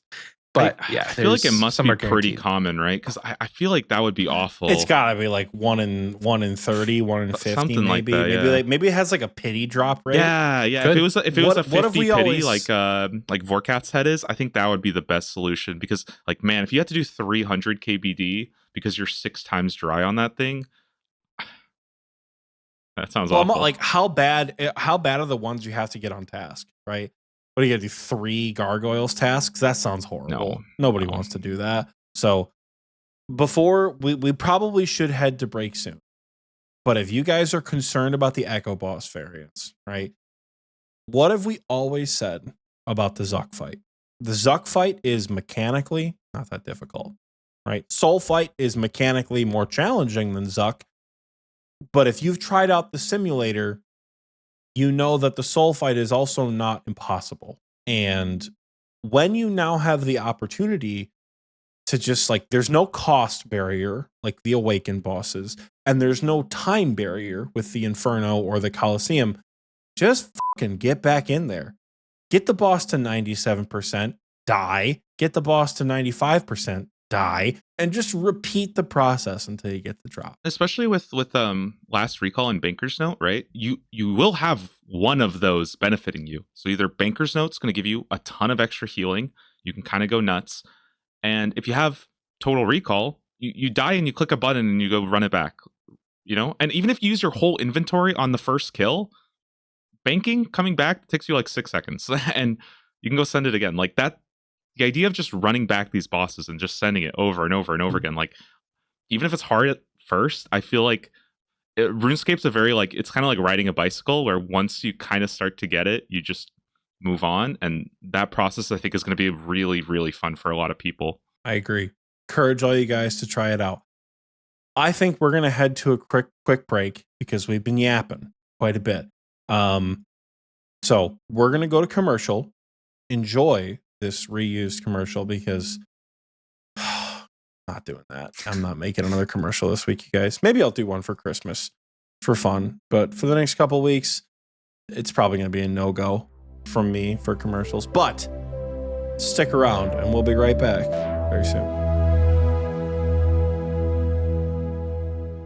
The giant spiders keep ruining my quests. I can't take it anymore. Tell me about it. I can't even mine without those aggressive scorpions attacking me. You getting tired of being ambushed by creepy crawlies? Well, look no further. Introducing the one and only Splatmasters. I know I ain't the only one that's been pestered by unsightly scorpions and Alcarid. Splatmaster can take care of that faster than a carpet ride to a cactus. And I don't know about you, but I noticed ever since Scurrius broke out of the gate in the sewer, I've been seeing more rats in my house. Splatmasters will come in, set up, and get it handled with our state-of-the-art Splatmaster Cannon 9000. And I know what you might be thinking. A cannon? Ain't that gonna tear down my house? Don't worry, we got you covered. Just give us a call with our sister company, Buildmasters, and we'll get you set up with a quick repair for a measly 2 million GP, of course. Now, what are you waiting on? You gonna sit there and let these mice chew holes in your walls, or you gonna give Splatmaster a call and we can tear it down before they even get a chance to tear a hole in it? I mean, get rid of the rats. Cut that out. Now, don't wait too long, you hear? I just got one of these prepaid phones with about 4 days left on it. To be honest with you, I ain't had a customer yet, so I don't know how I'm gonna pay for next month. Splatmasters can handle all your extermination needs, from rat to scorpions to the man in Lumbridge if the price is right. So give us a call or send a carrier pigeon if it's been more than 4 days. Splatmasters. We might not hit the mark, but we sure make splat.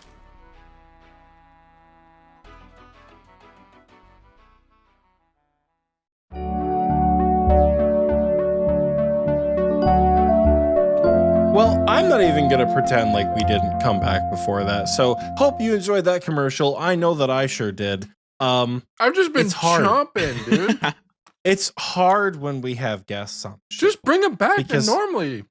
because what happens No. is We're we coming get back to talking normally. with the guests, and we get good content in the thing, and it's hard to cut out that good I'm content cutting it out. because you're not cutting it out because I've already said the thing. We're already Welcome back. I hope you enjoyed that No. commercial break. No, don't do that. We've already been. I back. had we were my talking about the tongue- Coliseum. All up in that ranch dressing.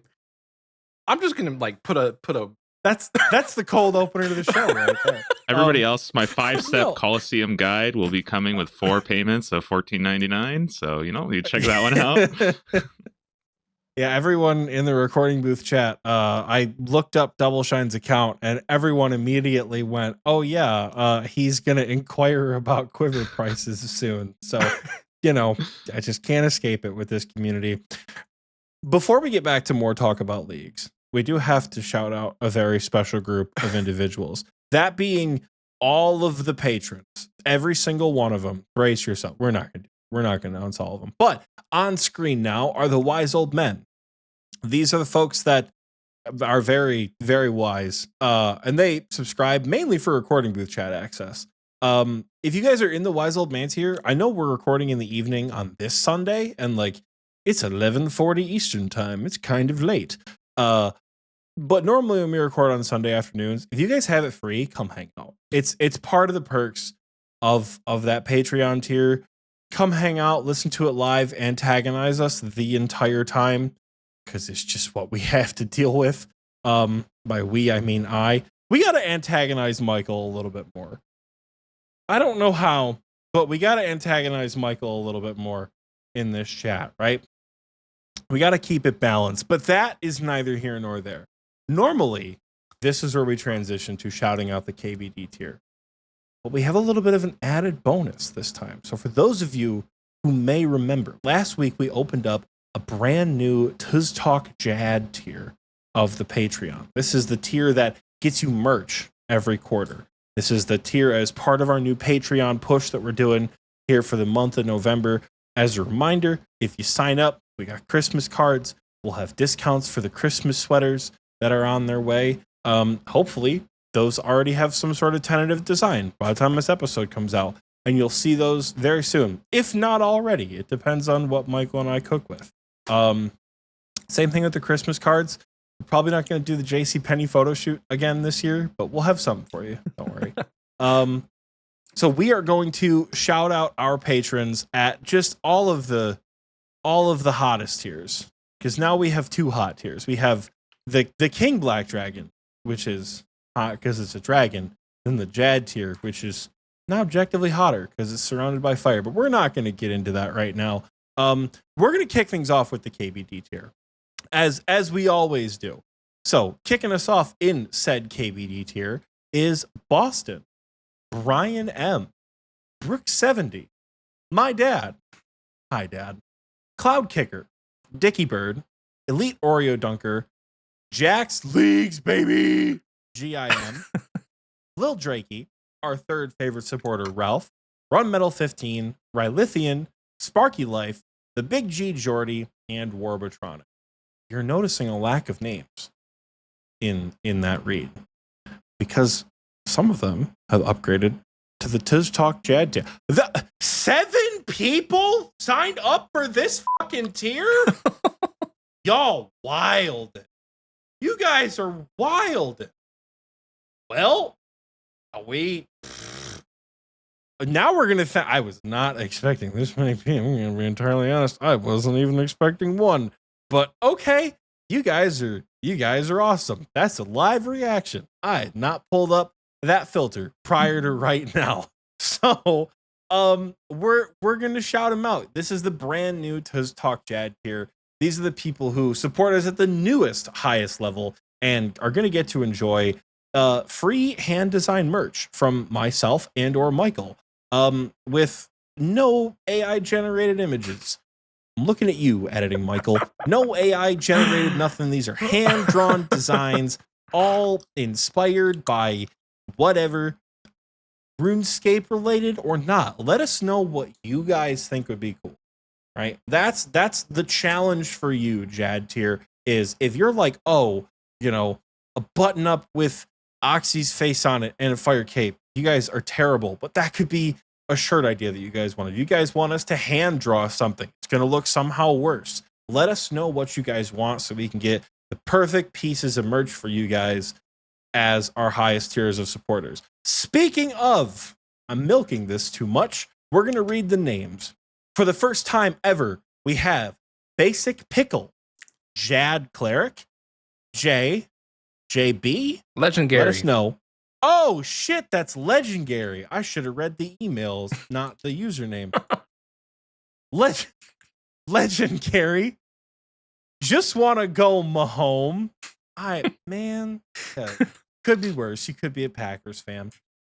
Michael's not so secret lover, still secret enough he doesn't know who I am. Oxie's personal demonic toy 666.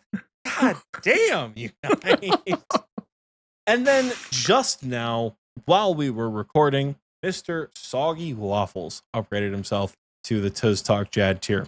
I cannot stress enough how thankful and surprised I am to see this many names of patrons who have already given us a lot of money at the KBD tier, but now have chosen to just like, whatever, have more. I get a shirt.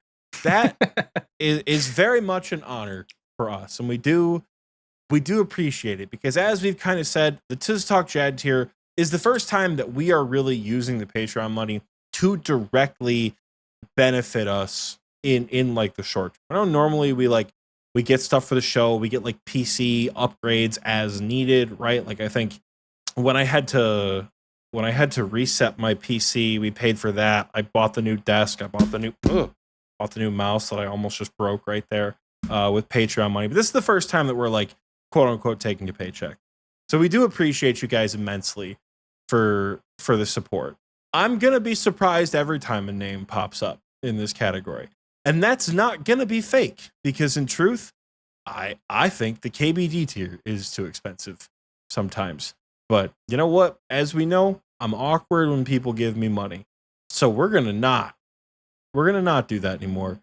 We're going to be awkward. We're not going to talk about it anymore. If you want to support us on Patreon, head over to patreon.com/Xpwaste and you can support for as little as $1 a month. You can follow us for free. You don't get anything, but you also don't have to spend money if you don't want to.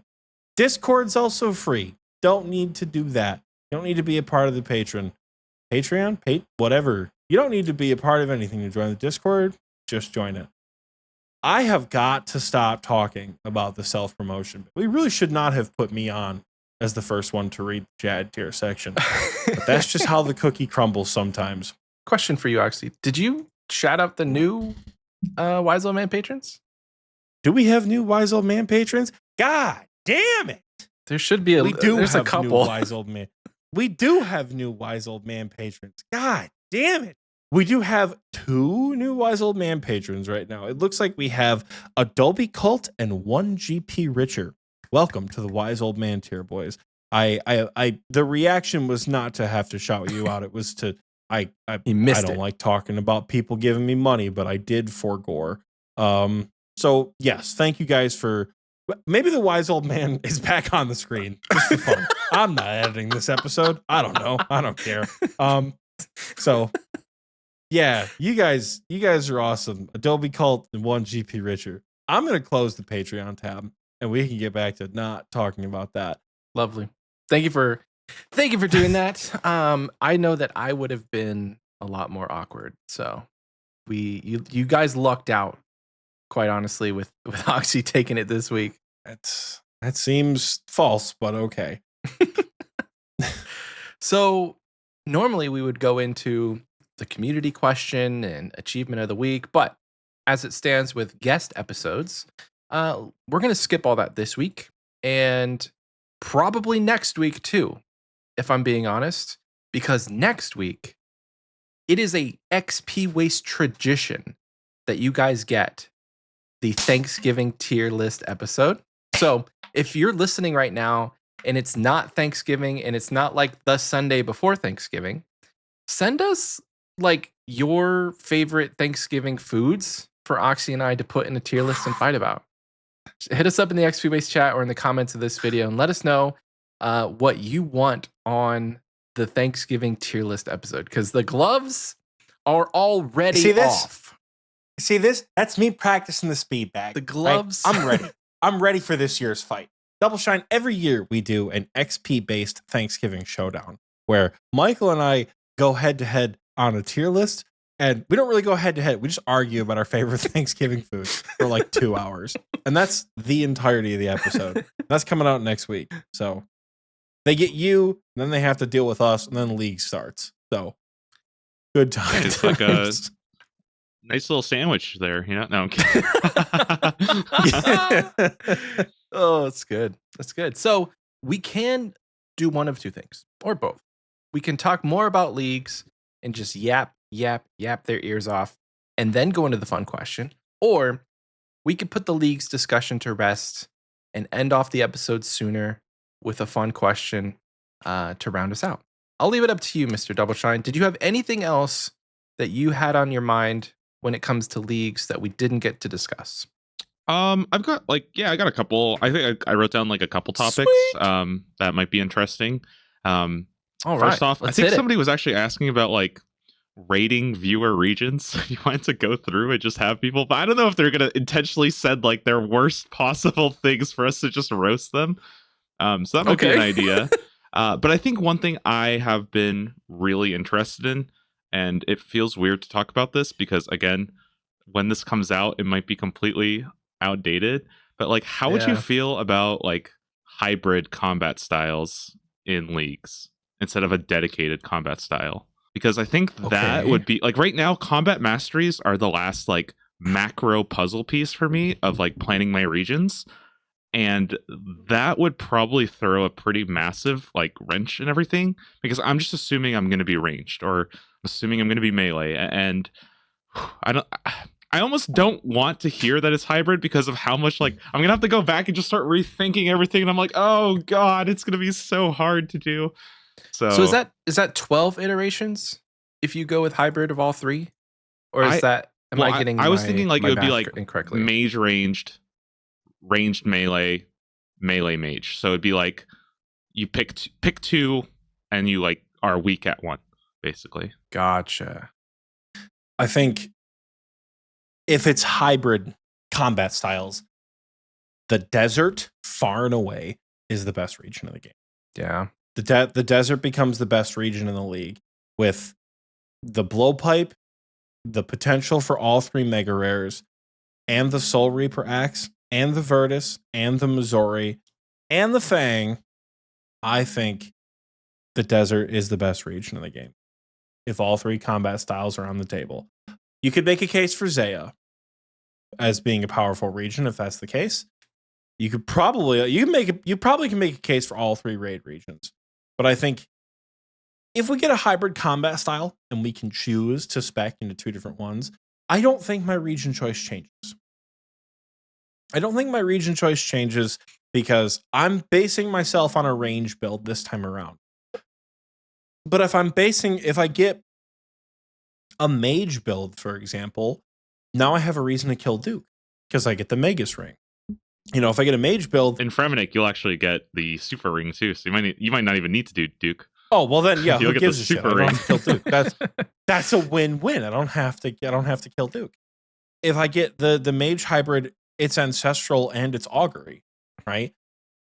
Desert, obviously, like yes, it has shadow, but shadow is not as beneficial. Shadow is not as big of a thing because you can get it from all 3 regions. And ancient scepter, I don't get any. You get the ice ancient scepter, which could be neat. In addition to the lunar, and see, this is why for me Grimoire is also equally not as interesting. I just realized with Fremennik and Zaya and Desert, I have all 3 spellbooks already at my disposal. There you go. Yeah. Yeah. So like Grimoire gets me piety. Piety. That's not worth it. You gotta think about your damn relics, boys. I will have Arceus and Augury and Rigor already as a go-to. Huh. Yeah. I would just be I don't losing out on know ancients. if a hybrid style exists. I think an argument can be made to go range melee and then possibly go Mauritania instead of Zaya. I think that could be a decent argument because you still have Burning Claws instead of Dragon Claws. Though I don't think the gloves are as interesting. I think people are going to develop tactics with the Barrow sets that we are not thinking of. I think there are going to be situations in the game where does full Verax just completely ignore defense bonuses? Is every monster a 0 defense monster with full Verax in these gloves? I've actually I've come up with this little idea. It's a little silly, but the full Guthin set, which will allow you to overheal to 119 health, I'll basically snapshot that with Total Recall. And so going into every fight, I'll start off like I'm pre-potted to 119. So yeah, Wait. that's like one thing that I thought about. Yep. Would that's super combat effects? Sadly, He it seems saved like too? those don't save. So any like Oh. super combats, that doesn't work. But your health, special attack, and prayer. Gotcha. Let's get nostalgic for a minute. Y'all remember the botanist relic from Leagues The good 2? one. Damn, what a fun relic. Anyways, I think if they're allowing hybridization with masteries, it might be like a skill tree thing where like every certain amount of points you get a region, or every certain amount of tasks you get a region, every certain amount of points you get a relic, and then every certain amount of something else, maybe points, tasks, boss kills, whatever, you get a combat mastery. You get a new combat mastery point. There's, I don't know, 30 possible options, 10 for each combat style. By the time the league is done, you'll get 17 or 18. So you can become super powerful in one and then decently powerful in the other 2, or you can evenly distribute them to be relatively above the bar, regardless of what you have. That could be fun. Yeah, I think still like don't know if that that's changes my that's what I would regions. like really love would be like you're really strong in one style to kind of preserve that like class fantasy feel, and then you kind of have a second one that's a little bit more stronger, and the third one is like keep that keep it hidden, right? Like don't touch that last And stuff. anything it just doesn't like. I think they know at this point that off style feels really bad in leagues, because usually if you're off style, not only are you off style in that you're attacking slower, you don't have any of the gear because you didn't build around that. So like when it comes time to use mage, last time I picked Zaya, Mauritania, Asgarnia. I think for magic, I just skipped it. I just don't think I attacked mage Nilo. I just didn't. I maybe like summoned. I did that for Akka but, like, too. that was it. Akka was when I would actually take time to rearrange my inventory for Banker's Note. That's what I would do. I would just sit there and like, okay, let's like put the prayer pots back in the fridge. Let's take out 3 sharks here because I did no damage anyways. I wouldn't even bother trying. I would just focus on what I was doing. Yeah, it's like, I think when you build your regions around a specific combat style, you don't have the supplementary pieces for your off style. You don't have a backpack. You don't have a god cape. You might get ancestral. You might get Virtus if you're going for a T-bow or a Soul Reaper axe. Maybe, but not guaranteed, right? For magic. But like, who cares? Now with this hybridization theory that we have, it certainly would make off style not feel as miserable.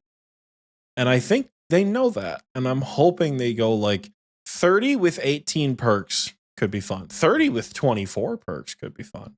Where you get to be like decently powerful. But I don't know. Could be fun. I think a lot of choices that are like 21, less, like individually powerful, like to me that feels more compelling because like you mentioned, right? Let's say they just drop a 30 combat mastery skill tree.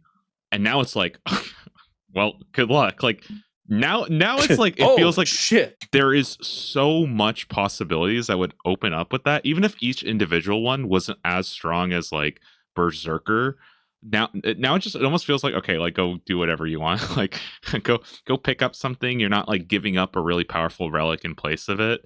And that sounds really like I don't know, that sounds really cool. I really hope we hear about it soon. It makes it very interesting, right? Because like think about it.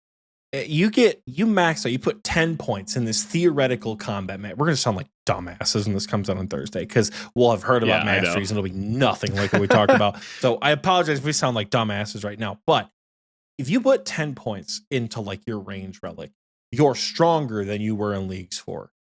You shoot half speed rounded down. You got a 2-tick T-bow. You got a 1-tick Fang with the Drygore blowpipe. It's absolutely crazy. In addition to that, you got a 99% chance with a backpack to save ammo. Maybe weapons just don't need ammo anymore. Everything is default dragon. Fuck it. Nobody needs ammo. Bring the crystal thing from Hunlif. Who cares? Bring that instead. Everything acts like a Bofa. Maybe every weapon acts like a blowpipe. They all have a chance to inflict venom from far away. Maybe they all have a chance to do burn damage, right? Maybe there are, like, at the highest tier of these combat masteries, there is a new level of power that we've not seen before. That would be really cool because then we can do the same thing that we've done in other leagues where we can commit to a style. And oh, that would feel good, right? But then how do you balance the other ones around it, you know? I'm trying to think of, like, what have they done in the past that have made combat more interesting? I think we probably have to turn to Shattered Relics to see what they did there. Because I feel like basing it off of the combat relics from the Trailblazer leagues will be tough. But there were so many pieces in Shattered Relics, obviously, name of the league, that contributed to combat every little tiny bit that helped you build these bonuses like Absolute Unit, and the Bandos one and the Zamorak one, like, it could cook with some wild shit, you know? One thing I liked a lot about Shattered Relics was trying to fit in like little components into like kind of like you always had like your main combat style. Obviously that was never going to go, but I would always try to fit in like as much of like Knife's Edge as I could, even if I could only get because you'd get a bonus for a 2 set and then you get bonus for like the 3 set. And even if I could get the 2 set, just like a little bit more damage, I really love playing that like camp low health playstyle, and I would really love to see that come back with like the new Darox and things like that. Like that just sounds like a lot of fun. Yeah, maybe there's perks where like at like tier 4 or tier 7, damage is doubled and then tripled from armor sets. Maybe that makes Fremennik even more powerful, or maybe it makes it so not as necessary for some builds. You know? Maybe it at tier 4 and at tier 7 combat masteries, it doubles and then triples non-echo armor. Maybe at tier 8, you get, somebody mentioned it earlier, they said echo armor question mark. Maybe at tier 8, you get an echo armor set that is the equivalent of Torva, Missouri, Ancestral for their respective I think they style. actually have done a really good job this like leagues of having a lot of really cool like melee armors. Just off the top of my head, you can go Varlamore to get Blood Moon, which by the way, Perilous Moons, it isn't like the best piece of content, but it has dupe prevention, which I think is going to be insane for leagues. Like, you're going to be out of Perilous Moons a lot faster. You're very, very, very unlikely to go like 200 dry, whereas like that can happen in some of the other ones. The fact that there is dry prevention is really huge. Or sorry, dupe prevention. But it comes out. It basically just means you're going to get the whole set pretty fast. But yeah, you get Blood Moon there. You get the Crystal Armor from Tyrannwyn. Like Inquisitor's good now in Mauritania. So you don't even need like Ascarnia for like Bandos as much. And I think that's pretty cool that Melee has so many like possibilities. A lot of cool weapons too. I think if there was a hybrid one, I almost feel like I have to go some kind of Melee just to like play around with some of these weapons. If Melee is a hybrid one, I have a really hard time axing out Zaya. But goddamn, the KBD weapon could be fun. The Fortis Coliseum challenge, it could be fun. Oh, one thing I don't think we mentioned yet. You know the Soul Spear, how it has that AoE thing? That counts as typeless damage, which means you can actually take out Nilo's room with that. Yeah. No, that I didn't know. That's pretty cool, right? That's just fun. Yeah. They just spam Nilo and with that. It scales off your prayer too. So interesting things if you want to go for like a cleric. I think people are calling it the cleric build where you stack full prayer with the soul spear. I don't know. That's pretty cool. I like those things. That is 3% per prayer bonus. Yeah, holy shit, dude. That's good. And like, I think that weapon is very fun just because it is directly ripped from the boss itself. I'm kind of mad we don't get it in the main game now. Like I saw it and I was like, wait a minute, like why do we not get that? Like who cares about this quiver? Give me the spear, man. Like this thing is so much cooler. I know. Oh, that'd be sick. You don't even need to use the shield for anything, you know? Shield could just be an that's the AoE slam. You like I don't care. Slash down. Exactly. Also Soul Spear, the spec doesn't actually, it's not a real spec. It's like a Soul Reaper Axe spec. So you can actually combo it with like other specs too, which I think that's going to be pretty cool. Hit him with the thum and the swing, thum. Be great. I will say it is called Combat Masteries, plural. So this would not surprise me if it was not just focused on one combat style for the entire time. If they do split it up, it would make sense. And I think that goes along with something that they said where they are trying to make leagues feel less of like detrimental choices and more and they proved that with like giving you the items that are pre-built. Like you're not having to lose out on things by picking certain regions. So you're not hard locked anymore to one combat style. And then that's your choice, you know? I was going to ask earlier, but is there any sort of inspiration that they could be drawing from Deadman mode for these like different combat relics? It's a little hard because Deadman mode is kind of like Shattered Relics where you have like plug and play relics. You can bring them in, bring them out. The only one that I was really hoping for was I think it was called Sigil of Revoked Limitations, which allowed you to use the Revenant weapons everywhere. And I don't know how I thought that would be the Echo like item. And I'm not sure how they could add that as like because how can you add a combat mastery that only affects one region? That doesn't seem like it would work. But I was really hoping that we would get that. Me too. Somebody had mentioned that in our league's chat, is that they thought it doesn't make any sense that this like whole entire region with really cool weapons isn't beneficial anywhere except for that region. No, hold on. You guys, you got to think big. At tier 9 of the combat mastery thing that we're theorizing right now, the weapon restrictions of that tier are lifted. Do you guys know what that means? Unvenomable bosses can now be venomed by the toxic blowpipe. The magic defense doesn't matter anymore. The T-bow will fucking destroy it. The scythe, it's an imp. You still get 3 hit splats. All of the restrictions are lifted off of the weapons. The shadow, Who gives a shit? 4 times everywhere. You get 4 times damage. And you get 4 times damage. Every magic weapon heals you because every magic weapon is now a Sang Staff. Could you guys imagine That'd be cool. what that would look like if all unique weapon restrictions of that style were lifted? But what does that look like for a weapon like the Hespori sniper, right? The Hespori rifle, the Hespori French horn, you know? what does that look like?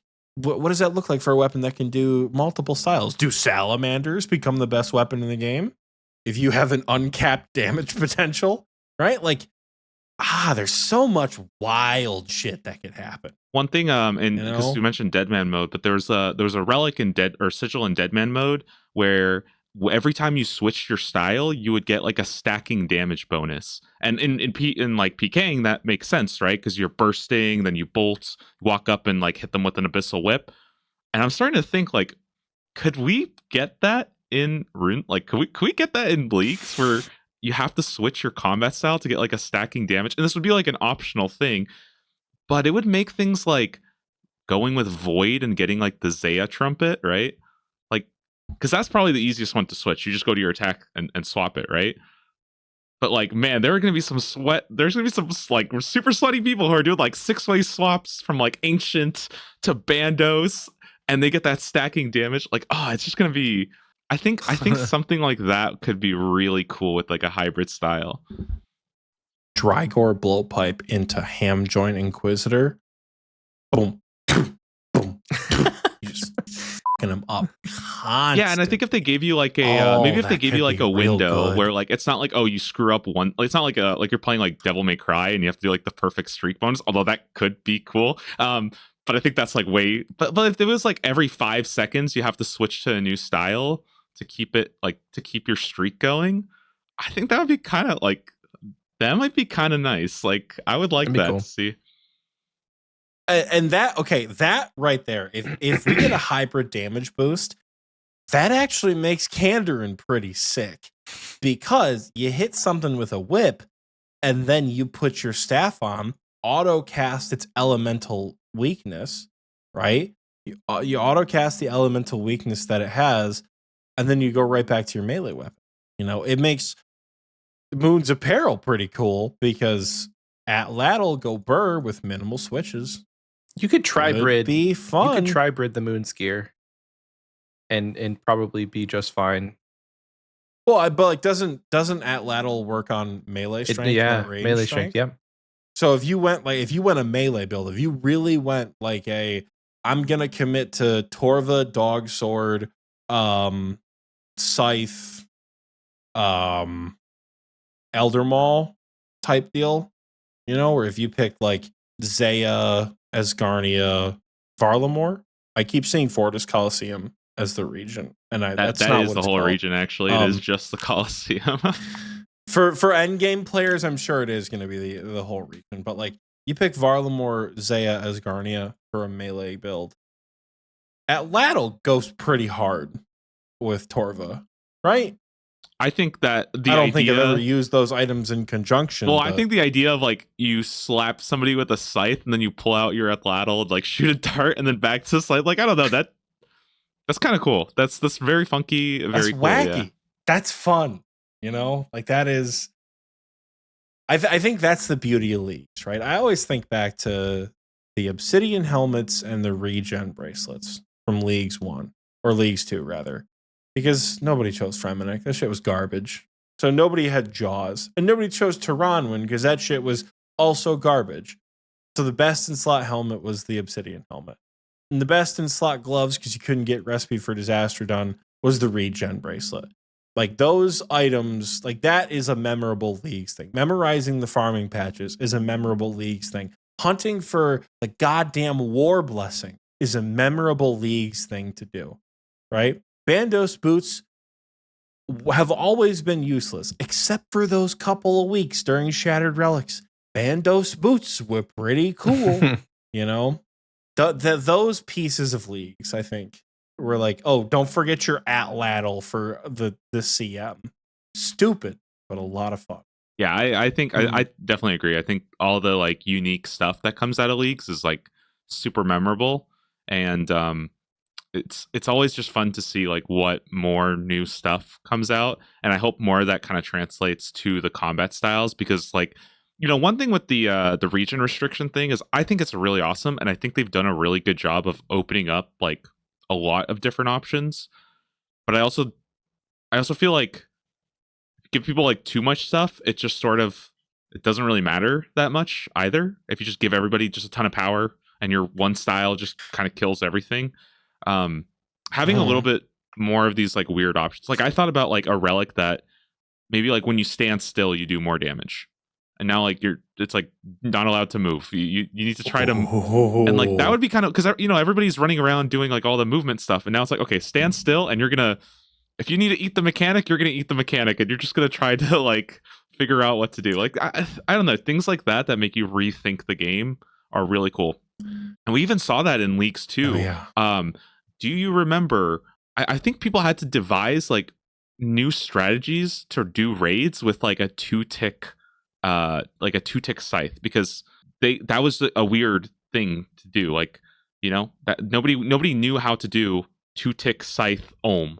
Or another good example was, I remember seeing the most crazy sheets ever of how to do 2-tick Akka butterfly, where you're like running in these specific tile patterns to, and it was like, what? You're like following like a whole ballet trying to dance around Akka. I was like, what is going on here? And I think even if I don't even understand that stuff, it's just cool to see what the game, because the game is like, old school RuneScape's just so unique in that like tick style combat that I like anything that sort of changes things and makes new strategies. Could you imagine that game of chicken at Maiden? Yeah. Like some bosses, you think like Nilo, it's not gonna be a big deal, but like a boss like Maiden, you have to move. A boss like Ulm at Head Phase, where you have to move, right? Sitting there and going, drop every fucking crystal you want. I'm gonna hit you for a 150. Like that. Oh god, that could be so much fun. You know? Oh, that's a good relic. Just put you on the relic team. I feel like the thing that's lucky about me is I get to shoot out like 100 awful ideas, and like the 3 that stick, people are like, oh nice, good job, and I'm like, yeah, those are good. We do that shit all the time on the show. Our whole brand is bad ideas, and they never make it into the game. I don't think Michael and I have not been lucky enough to have a dumbass idea. I don't think make it into the game, whether it's directly inspired by us or not. I don't think we've even been right. I don't think we've been right about anything. I tried to guess all of the echo items, and I literally did not get a single one right, except the blowpipe. And that's because they said it would be a ranged weapon in the desert at the same power of a blowpipe. So, I mean, like, I don't think I really had to put too much together there to come up with that idea. They kind of, spelled that one out for me. Yeah, we're not great at predictions here in this house, but damn if we can't speculate. Speaking of speculation, we got 2 things left to cover. A question for each of you, and then the fun question. What is both of your guys's wackiest, and I mean off the wall, unfounded, you don't give a shit about any metas or anything, wackiest prediction for leagues that is still to come? I think, even though they've confirmed it's not going to happen, I think a surprise 4th region would be fun. It would, with the addition of Varlamore and even more choices, having a 4th region could be fun. Or they section off another part of the map, like Fossil Island is its own with some sort of like islands theme or something. More islands, maybe the islands regions. They probably won't do that, but a surprise 4th region would be cool. Could you imagine how badly that would fuck up people's plans if they just said like, all right, new region, every island in the game, every single one. That's Lunar Isle. That is Fossil Island. That's Isle of Souls. That's mostly harmless, just in case you want to do a little bit of trouble brewing. That's Apatoll. That is so many like random stupid islands. That could be weird and dumb and fun. So I seen a lot of people saying that like, I do have an idea, but on that subject of the regions, I know some people are saying like they would like to see Kandarin as like a starting region. I think that would actually make more people sad because they don't want to do Kandarin as a region, if I'm being perfectly honest. Like they would be like, no, don't put me in there. Like, please keep me out. But for me personally, that would be like the coolest day one route planning because like, wow, that's a lot of new stuff I have to think about and like go through all the tasks. So I guess personally, yeah, I think that would be kind of cool. But the an idea that I saw that I think would be like a sort of fun, like what if there was like a cross region like duel arena and you could like duel people with the different gear styles from their different regions. Like Ooh, It'd be fun. I just feel like that might be kind of cool to have something like that where you're like, yeah, I don't know, you just get to go like smash, like, because like, you know, that's a cool thing I think about PVM is you're in the middle of a raid and you're like, man, what is that guy wearing? Like, what is that gear? And then they pull out like their executioner axe and do 20% of their damage. It's like, oh, okay, well, that was a cool relic. And I just feel like having like a duel arena, that might be kind of fun. I don't think they need to make anything special, just like toss it in Lumbridge Swamp and just let people just brawl. If that's what they want to do, go have fun. cross region fight pit. That'd be fun. Oh my god, the fight pits would be hype as fuck. Yeah. That'd be so cool. That'd be so cool. My stupid, unfounded prediction for leagues. They are going to bring some variant of what I am now not so lovingly calling Echo Maw into the game. They are going to experiment with a surprise world boss that drops an additional 11th Echo item that you get if you MVP it. I don't know what the Echo item is going to be. Maybe it's an Echo Cape, right? That combines an Infernal Cape, a Quiver, and an MA2 Cape, and just combines them. Wow. And the Echo, it's called like the Lost Maw Cape or something because they finally killed Wrath Maw. But they make a world boss. Like Ruinous Powers got voted no on and then reworked and then reworked and then reworked again and then still scrapped. And they say, you know what? Fuck you. Here's the Ruinous Powers as we initially thought they were going to be. I think maybe that's it. It's Echo Maw, world boss, spawns in every region, every hour. You like it? Reconsider Wrath Maw, you know? Or like, this is what you could have had, you know? I'm still a Wrath Maw. I know breaches in Deadman mode were like super fun because it forced not like forced, but it kind of gave a reason for everybody to kind of come together. And like, I think breaches in leagues would also be kind of fun. I don't know how it would work. Maybe it would just drop you like some like Herblore secondaries or something, you know? I don't. That's how we get the Echo potion. Like I don't know. Or something. Like I just think like maybe it drops. I know in Deadman mode they drop the overloads, right?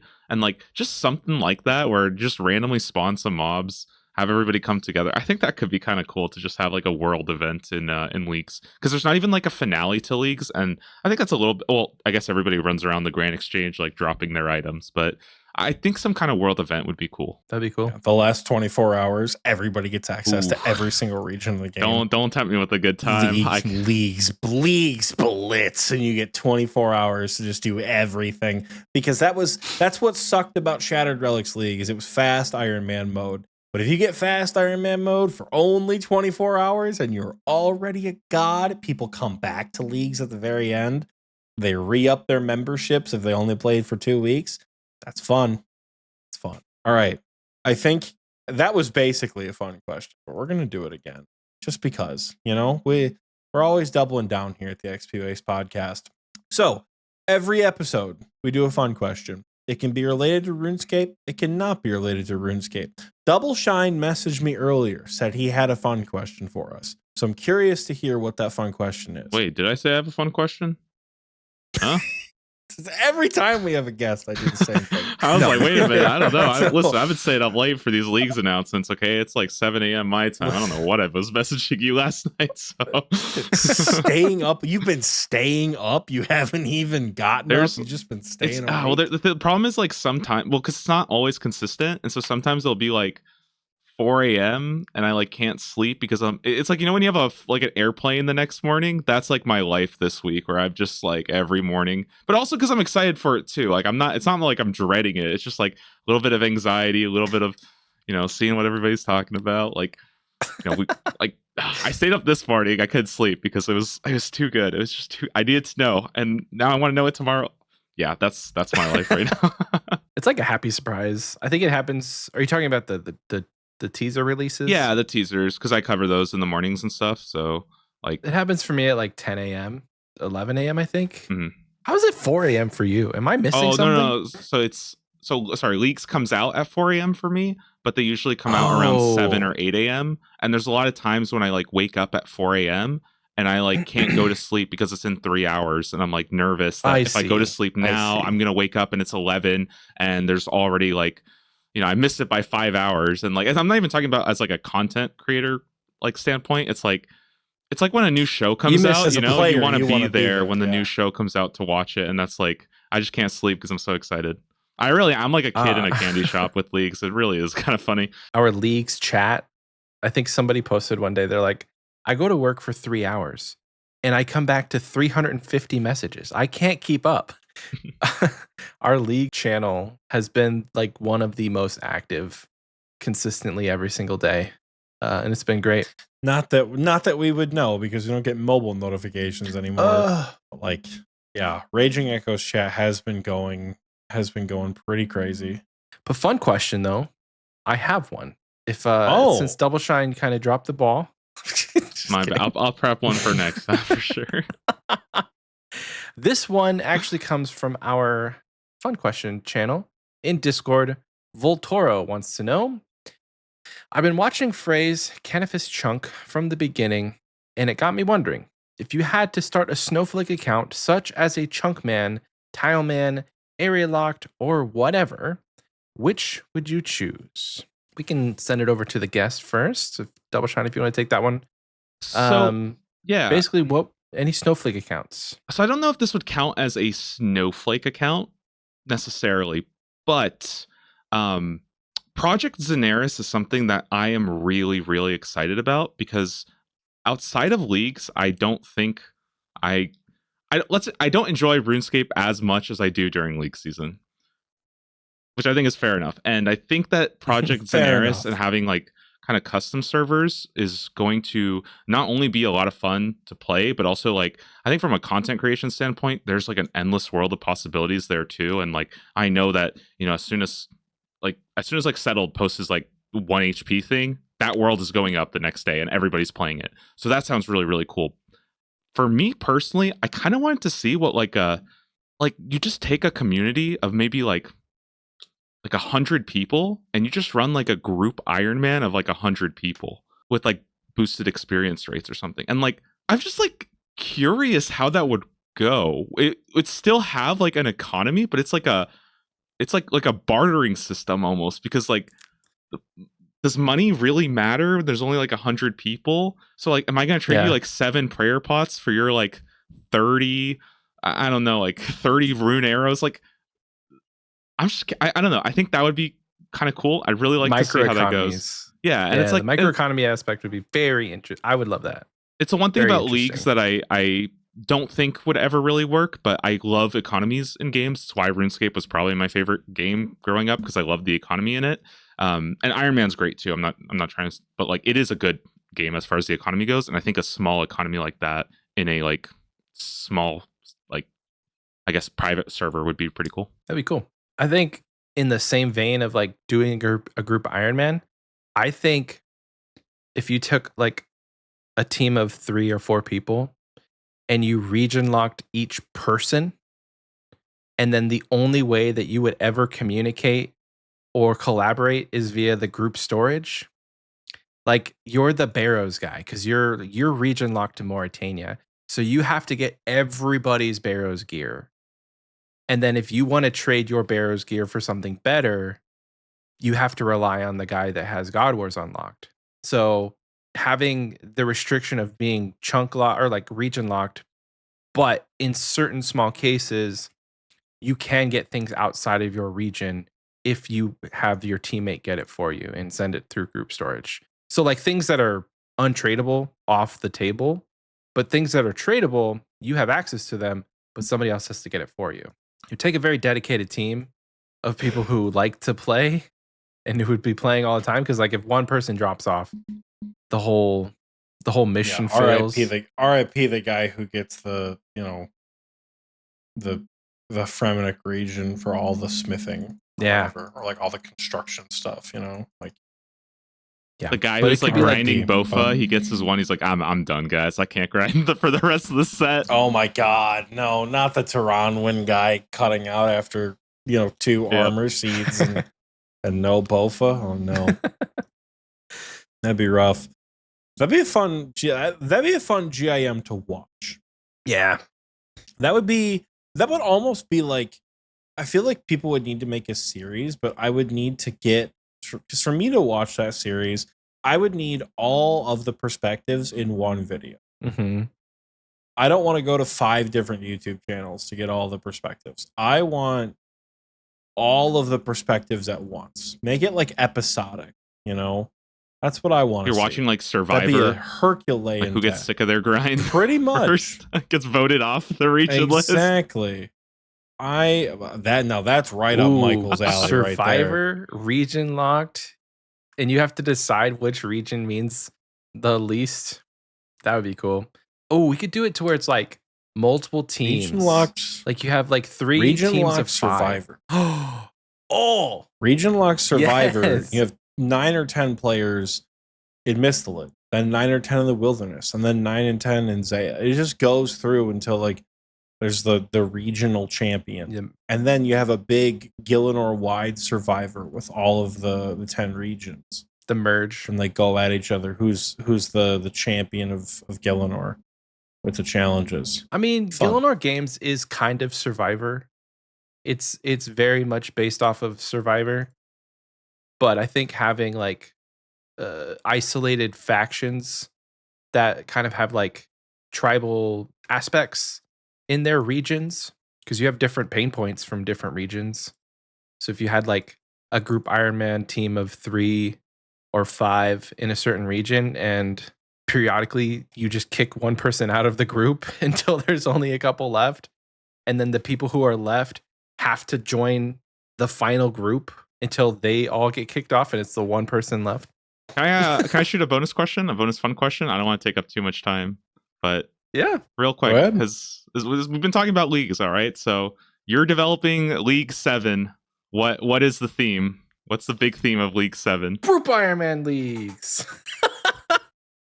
I've pitched it from the beginning of Group Iron Man, but it wouldn't work because you like people's play schedules. It wouldn't be fun. I don't think. I would love to see them revisit Twisted League as a concept now that we have like and include Varlamore in it. So it's just Varlamore and Zaya. That's where you end up as a league. Twisted League 2. Chaos Clerics has to lock everyone into Kandarin? Kandarin Oh, no. League. I think a fun idea for a league would be like, the only name I can think of off the top of my head, unfortunately, is the Gerrymandering League. And we all know the last time I talked about anything political, this audience had a fit. So it'd probably need to be a better name than the Gerrymandering League. But like, all of the regions now look disgustingly different. Like, you just gave a toddler a Sharpie in the RuneScape map and said, draw what you think the regional divide should be. So there's like a big slice that goes through the Wilderness. So like Misthalin now includes half of Falador and a little bit of the Wilderness, and that's it. Like, all of the region shapes are now different. So the metas change with what you're getting. Obviously, the regional divides are firm for a reason, right? But if everything is going to be region locked going forward, maybe finding a way to diversify what that looks like, and maybe like give Fremennik the God Wars dungeon bosses. Give the Wilderness Fossil Island. Like just shit. Like, I'm like looking on the world map right now, just like figuring out what you can divide that would be weird. Give Apatol to Karamja, because that's like a thematically similar region climate wise. Who cares? Let's just divide up the regions in a way that isn't standard to what we're used to, and then make people kind of reconsider their routes a little bit. It's hard for something like Mauritania. How do you divide Mauritania? I feel like sailing could actually be sort of the like necessary component there, where instead of like land masses being constrained to the borders of like the ocean, now like you can like split Karumja into 4 and then like have the different waterways almost be the region. I don't know. But I agree with what you're saying, where like you could literally just Sharpie marker, draw whatever, and just kind of see what happens. Even like making Karumja, Mistlin, and Ascarnia like a starting zone, but then you move God Wars, like I don't know, something like that. That'd be sailing could make the next league. Yeah. Crazy. So I have an idea that I think I've been really hoping for, and that's like the God Wars League, where you actually have like factions that you're competing against. Ooh, yeah. I don't know, like again, I don't know how this would work because I feel like everybody would just go to the one team. But like if there was some way to make it kind of cool and not like awful, but like maybe there's like 4 big like camps or something like that, and they all have like their own unique thing. I feel like almost like a story to leagues would be pretty cool to see. Did you ever see that one idea posted a little after Shattered Relics came out that was like the time travel league? I think I saw that video. Where you started in 2001 and you pretty much just like buy release yourself through the game and its progression based on like leagues points or something. I would love a league where they bring back a Sage's Renown type currency. I would love that. Do your graphics like update as you does like it get better over time? Yeah, I mean, listen, if they could pull that off with the new HD, that would be stupid and fun. But I don't know, a timeline locked league. That could be fun. Lots of stupid league ideas I'm sure we can think of. One of them has to be good, right? I mean, I'm not in charge of it. It's kind of how I view just it. Throw it out. One of them has to be good. So, having planned several bingos and trying to make them creative and like top yourself each time, I do not envy the league's team having to come up with like new and exciting ways to make leagues fun. It's hard. It's hard to even theorycraft like stuff that's already in the game, much less they're coming up with relics, tasks, interesting mechanics, new bosses, all this kind of stuff. In a way that's so backwards to that, I feel like it's almost kind of easier. Imagine you go to the bar with your coworkers and you have to design a boss fight with the only restriction being it has to be called KBD. And you don't have to worry about balancing or drop tables or the pet. You just have to fucking design a boss, and you could go out with your friends, order a big ass thing of French fries and a couple pitchers of beer, and just think of the worst fucking mechanics you can possibly come up with. And then you come into the office the next day and go, not gonna lie, we can do like 80% of these. What do you think? And then suddenly KBD flies. They fly now. It sounds like a lot of fun. I can't code, so it doesn't sound like fun to do, but that's the hard part though, is like they have to come up with it, then they have to design it, they have to have the graphics, they have to make it work in the engine, and it's all within a year. I don't know what the rolling timeline looks like, but I'm sure once they finish planning a league and they execute it, they take some time off, maybe to play the league. And then as soon as the league ends, they have basically less than a year, because the league is 8 weeks long. And then the next one comes out 10 months later. It's bonkers. Yeah, I do want to say though that like I think they do a really crazy good job of making it feel fresh every year. It already feels so new, and like it's so easy to just use the same relics over and over again. I'm sure people would still enjoy it, but yeah, they do a really great job, I think, of making some new relics, new experiences, and like, man, I don't know. Like I was looking at like World of Warcraft, and I think they're releasing like fresh classic servers this week, and it's just classic WoW again. You know, it's just like that's cool, but also it would be nice to see them try something a little bit like newer and fresher, and it really gives me so much respect and like so much appreciation for what the Leagues team actually does to innovate every year. We're so spoiled. Yeah, Literally we really so are. spoiled. Like, we really do be.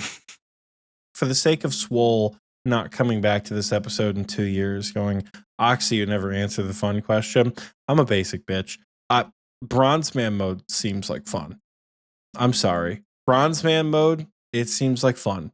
Maybe thematically a region lock Bronze Man mode. I don't know. I know Team D and I, we once theory crafted an idea for like a Pokemon League where you have to defeat a gym leader in every region, and every gym leader is a PvP fight that slowly ramps up in difficulty, and you also have a rival who is doing it alongside you.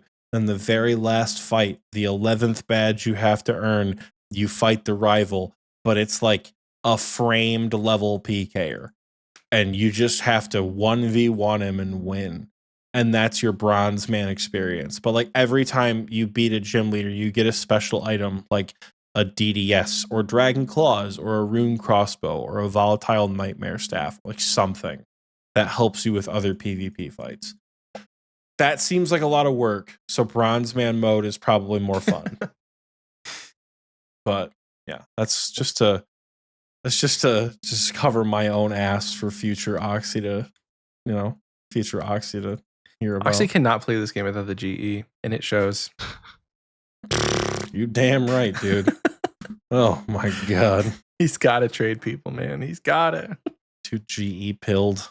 But boys, do we think we have hit every possible nail on the head with leagues? Tomorrow we'll just Probably wait not. for the next reveal, and then we can just run another 4-hour discussion. Yeah, bright and early. it'll be the ongoing Xpwaste and Doubleshine Leagues extravaganza, where for the next 10 days you can tune into a 5-hour discussion about that. We're not Every day someone asks me like, "Oh, wait, what's your tier list of the regions now?" And I'm like, just give me let's wait a bit, please. I can't give you the daily update. By the time this video comes out, Already it's not outdated. even Yeah, gonna it's be rough. worth it. Well, folks, it's been a lot of fun. But when this episode comes out, let us know if we were right or wrong. If we were right, that's crazy that we were actually correct. At least about something. but We were I'm right sure about we're- something for sure. Brother, I've been doing this for a long time. And sometimes you think, oh, I have an idea. I have to be right about one of these things. Nope. I don't expect to get any of our predictions right, but I expect Leagues is going to be an absolutely bitchin' time. Doubleshine, who the hell are you? Where can people find you? Yeah, I'm Doubleshine. You can find me on YouTube, Doubleshine. It's Little Fox, or on Twitch, Doubleshine TV. Stream Leagues, make Leagues videos, and definitely, I guess, if you like Leagues, if you want to see some kind of strategy, if you want to get your mind in that shape, we do have a region planning spreadsheet that I've been working on with some people in my community. Shout out to Gecko. They've been helping out, basically doing all the planning. And Wait, Coach Beard Gecko? I don't think it's Coach Beard Gecko. Different We Gecko. have a Gecko Too too. many of them. I was gonna say we also have a gecko. Because that's crazy if it's the same one. Yeah, but this basically it's like a nice little spreadsheet for you to plan out all your regions and all the relics that you're going. That will kind of have a little check mark of all the things you have available: prayers, regions, gear. And this should hopefully help a lot of people who are trying to kind of plan ahead of time for leagues and sort of mess around with a couple of different combinations. So I hope you guys enjoy it, and yeah, I hope you find some value from the spreadsheet. Hell yeah, dude. Well, thank you for sharing that with us. And the link for that will be in our description. So thank you, Doubleshine. If you want to find any of his links, all of them will be in the description as well. Every single one. They'll all be there for you to enjoy. Folks, it's been a long night talking about a lot of Leagues things. Hopefully, we got you excited for Raging Echoes. I've just been calling it Leagues 5. I always forget that it has another name. Government name. The Raging Echoes. Yeah, it's full Christian name. Leagues 5 Raging Echoes. I appreciate you guys for being here. Appreciate all the folks who have subscribed with the new Patreon tier. And most importantly, we appreciate you, Doubleshine, for coming on and committing a very long Sunday evening to talk about our favorite temporary game mode. Yeah, thanks so much for having me. I really appreciate it. Thanks, dude. Appreciate you. Of course. It's been real. It's been fun. And we will see you guys next week. Bring your boxing gloves and an empty stomach because, or maybe a full stomach, because we're going to be talking about food the entire time. We will see you guys next week. Bye, everyone. Bye.